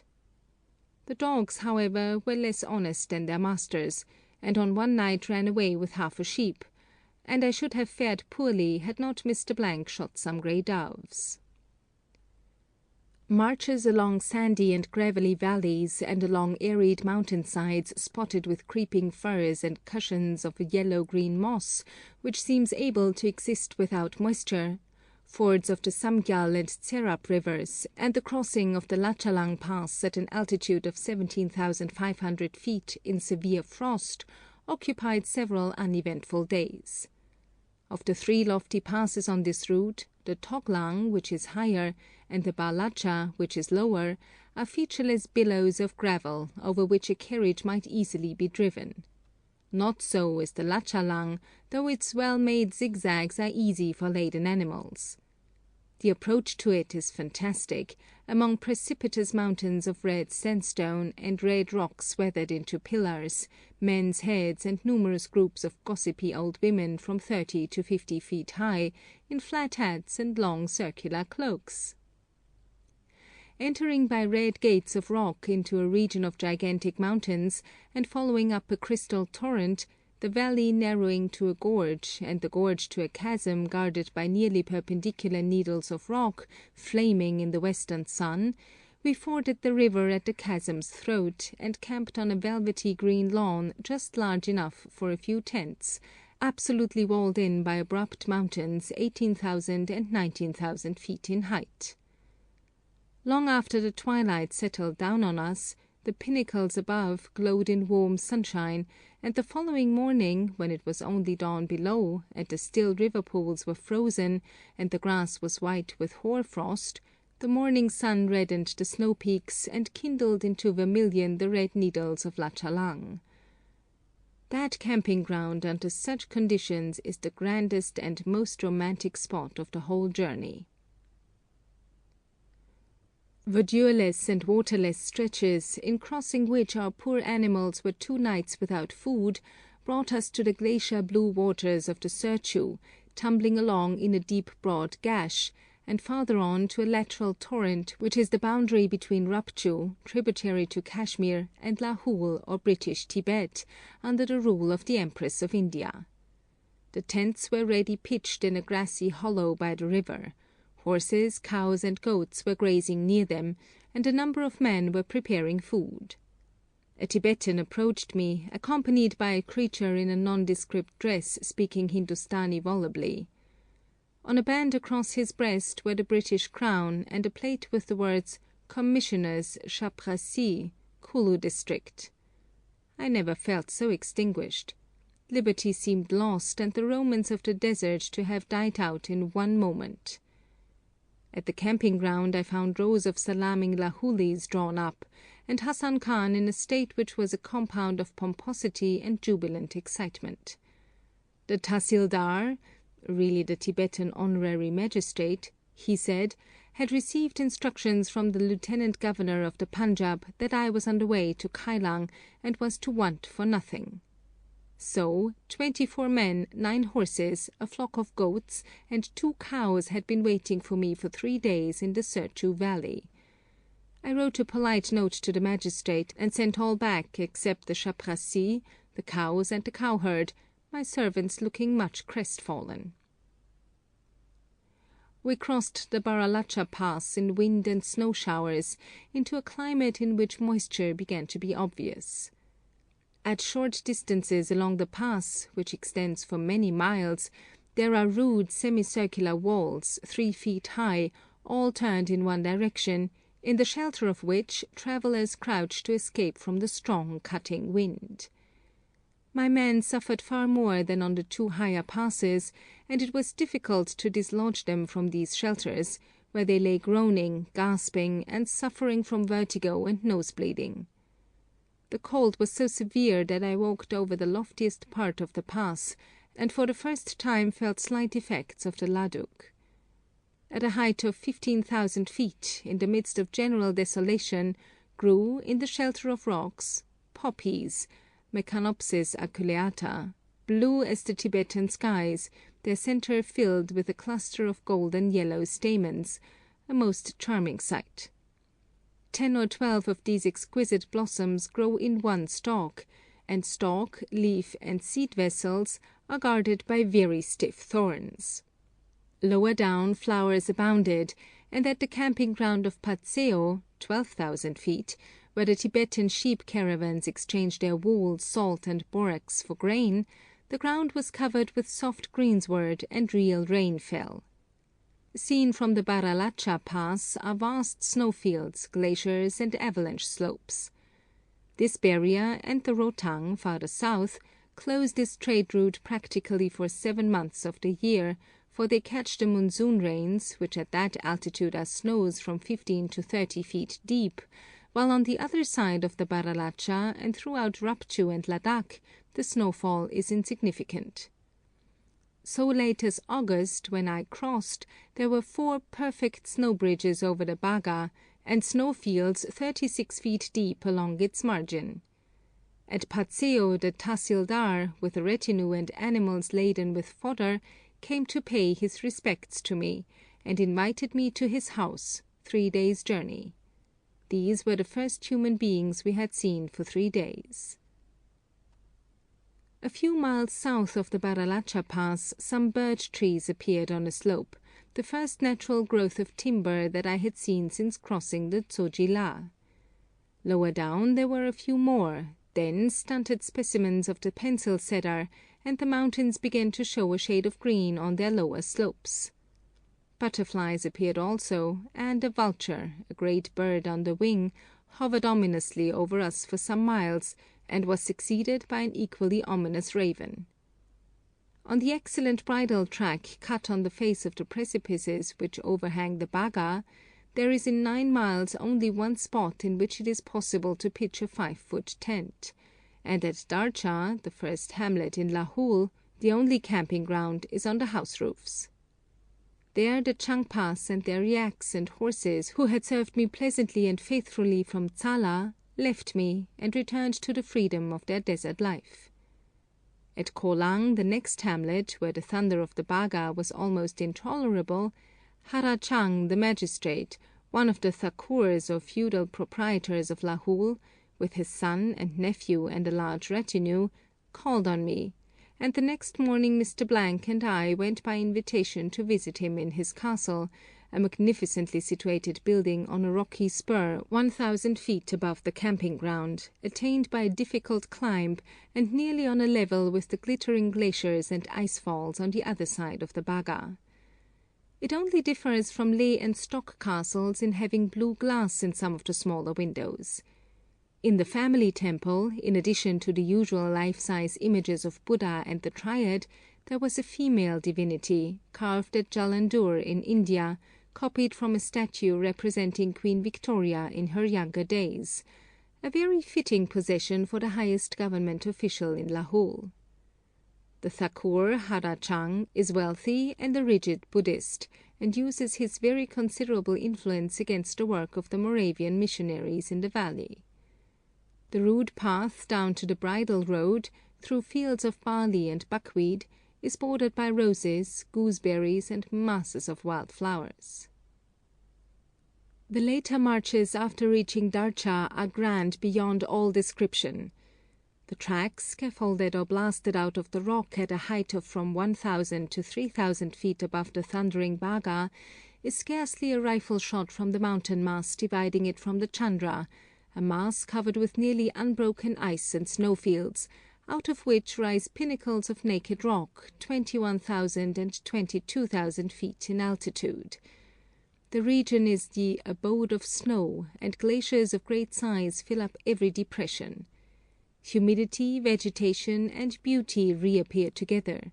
Wild flowers and ferns abound, and pencil cedars in clumps rise above the artificial plantations of the valley. Wheat ripens at an altitude of 12,000 feet. Picturesque villages, surrounded by orchards, adorn the mountain spurs. Chod tens and gonpos, with white walls and fluttering flags, brighten the scene. Feudal castles crown the heights, and where the mountains are loftiest, the snowfields and glaciers most imposing, and the greenery densest, the village of Kailang, the most important in Lahul as the centre of trade, government, and Christian missions, hangs on ledges of the mountainside, 1,000 feet above Baga, whose furious course can be traced far down the valley by flashes of sunlit foam. The Lahul Valley, which is a part of British Tibet, has an altitude of 10,000 feet.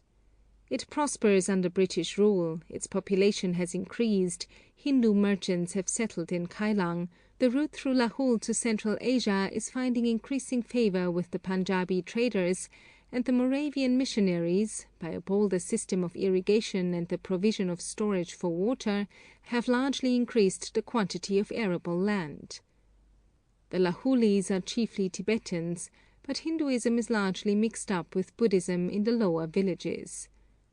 All the gonpos, however, have been restored and enlarged during the last 20 years.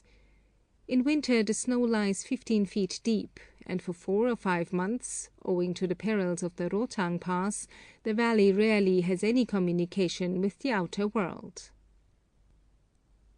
At the foot of the village of Kailang, which is built in tier above tier of houses up the steep side of a mountain with a height of 21,000 feet, are the Moravian mission buildings, long, low, whitewashed erections of the simplest possible construction, the design and much of the actual erection being the work of these capable Germans. The large building, which has a deep veranda, the only place in which exercise can be taken in the winter, contains the native church, 3 rooms for each missionary, and 2 guest rooms. Round the garden are the printing rooms, the medicine and store room, stores arriving once in 2 years, and another guest room. Round an adjacent enclosure are the houses occupied in winter by the Christians when they come down with their sheep and cattle from the hill farms.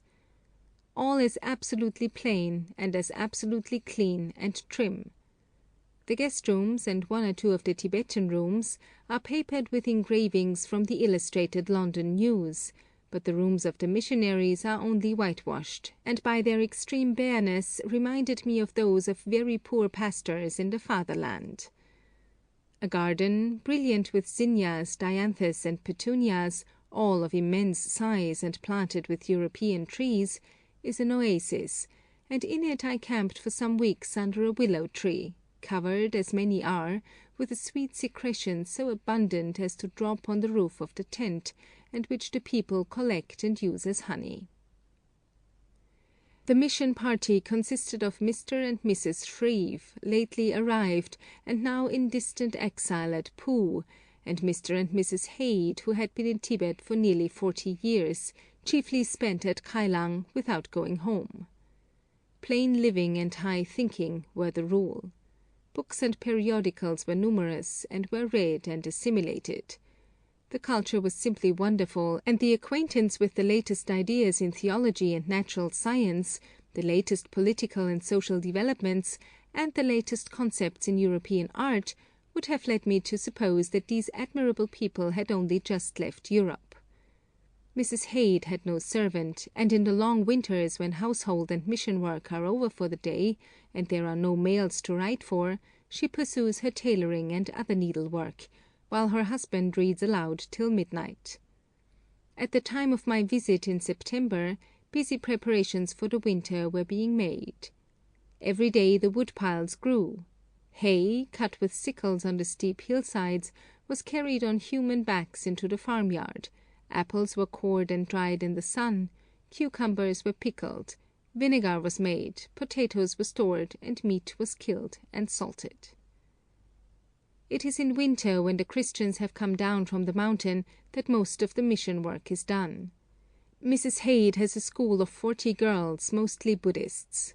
The teaching is simple and practical, and includes the knitting of socks, of which from 400 to 500 pairs are turned out each winter, and find a ready sale. The converts meet for instruction and discussion twice daily, and there is daily worship. The mission press is kept actively employed in printing the parts of the Bible which have been translated during the summer, as well as simple tracts written or translated by Mr. Hade. No converts are better instructed, and like those of Leh they seem of good quality, and are industrious and self-supporting. Winter work is severe, as ponies, cattle, and sheep must always be hand-fed and often hand-watered. Mr. Hade has great repute as a doctor, and in summer people travel long distances for his advice and medicine. He is universally respected, and his judgment in worldly affairs is highly thought of, but if one were to judge merely by apparent results, the devoted labour of nearly 40 years and complete self-sacrifice for the good of Kailang must be pronounced unsuccessful. Christianity has been most strongly opposed by men of influence, and converts have been exposed to persecution and loss. The abbot of the Kailang monastery lately said to Mr. Hade, "Your Christian teaching has given Buddhism a resurrection." The actual words used were, "When you came here, people were quite indifferent about their religion, but since it has been attacked, they have become zealous, and now they know." It is only by sharing their circumstances of isolation, and by getting glimpses of their everyday life and work, that one can realize at all what the heroic perseverance and self-sacrificing toil of these 40 years have been, and what is the weighty influence on the people and on the standard of morals, even though the number of converts is so small. All honor to these noble German missionaries, learned, genial, cultured, radiant, who, whether teaching, preaching, farming, gardening, printing, or doctoring, are always and everywhere living epistles of Christ, known and read of all men. Close by the mission house, in a green spot under shady trees, is God's Acre, where many children of the mission families sleep, and a few adults. As the winter is the busiest season in mission work, so it is the great time in which the lamas make house-to-house peregrinations and attend at festivals. Then also there is much spinning and weaving by both sexes, and tobogganing and other games, and much drinking of chang by priests and people. The cattle remain out till nearly Christmas, and are then taken into the houses. At the time of the variable New Year, the lamas and nuns retire to the monasteries, and dullness reigns in the valleys. At the end of a month they emerge, life and noise begin, and all men to whom sons have been born during the previous year give chang freely. During the festival which follows, all these jubilant fathers go out of the village as a gaudily dressed procession, and form a circle round a picture of a yak, painted by the lamas, which is used as a target to be shot at with bows and arrows, and it is believed that the man who hits it in the center will be blessed with a son in the coming year. After this, all the Kailang men and women collect in one house by annual rotation, and sing and drink immense quantities of chang till 10 p.m. The religious festivals begin soon after. One, the worshipping of the lamas by the laity, occurs in every village, and lasts from 2 to 3 days. It consists chiefly of music and dancing, while the lamas sit in rows, swilling chang and arak. At another, which is celebrated annually in every house, the lamas assemble, and in front of certain gods prepare a number of mystical figures made of dough, which are hung up and are worshipped by the family. Afterwards the lamas make little balls which are worshipped, and one of the family mounts the roof and invites the neighbors, who receive the balls from the lama's hands and drink moderately of chang. Next, the figures are thrown to the demons as a propitiatory offering, amidst hellish whistlings and the firing of guns. These ceremonies are called Ise Drup, a full life, and it is believed that if they were neglected, life would be cut short. One of the most important of the winter religious duties of the lamas is the reading of the sacred classics under the roof of each householder. By this means the family accumulates merit, and the longer the reading is protracted, the greater is the accumulation. A 12-volume book is taken in the houses of the richer householders, each one of the 12 or 15 lamas taking a page, all reading at an immense pace in a loud chant at the same time. The reading of these volumes, which consist of Buddhist metaphysics and philosophy, takes 5 days, and while reading, each lama has his chang cup constantly replenished. In the poorer households a classic of but 1 volume is taken, to lessen the expense of feeding the lamas. Festivals and ceremonies follow each other closely until March, when archery practice begins, and in April and May the people prepare for the operations of husbandry. The weather in Kailang breaks in the middle of September, but so fascinating were the beauties and sublimity of nature, and the virtues and culture of my Moravian friends, that, shutting my eyes to the possible perils of the Rotang, I remained until the harvest was brought home with joy and revelry, and the flush of autumn faded, and the first snows of winter gave an added majesty to the glorious valley.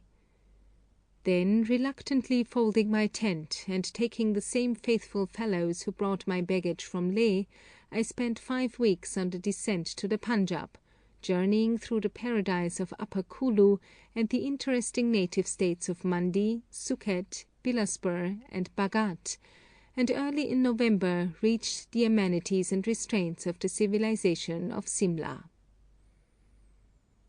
End of chapter 5. End of Among the Tibetans by Isabella Bird. Thanks for listening.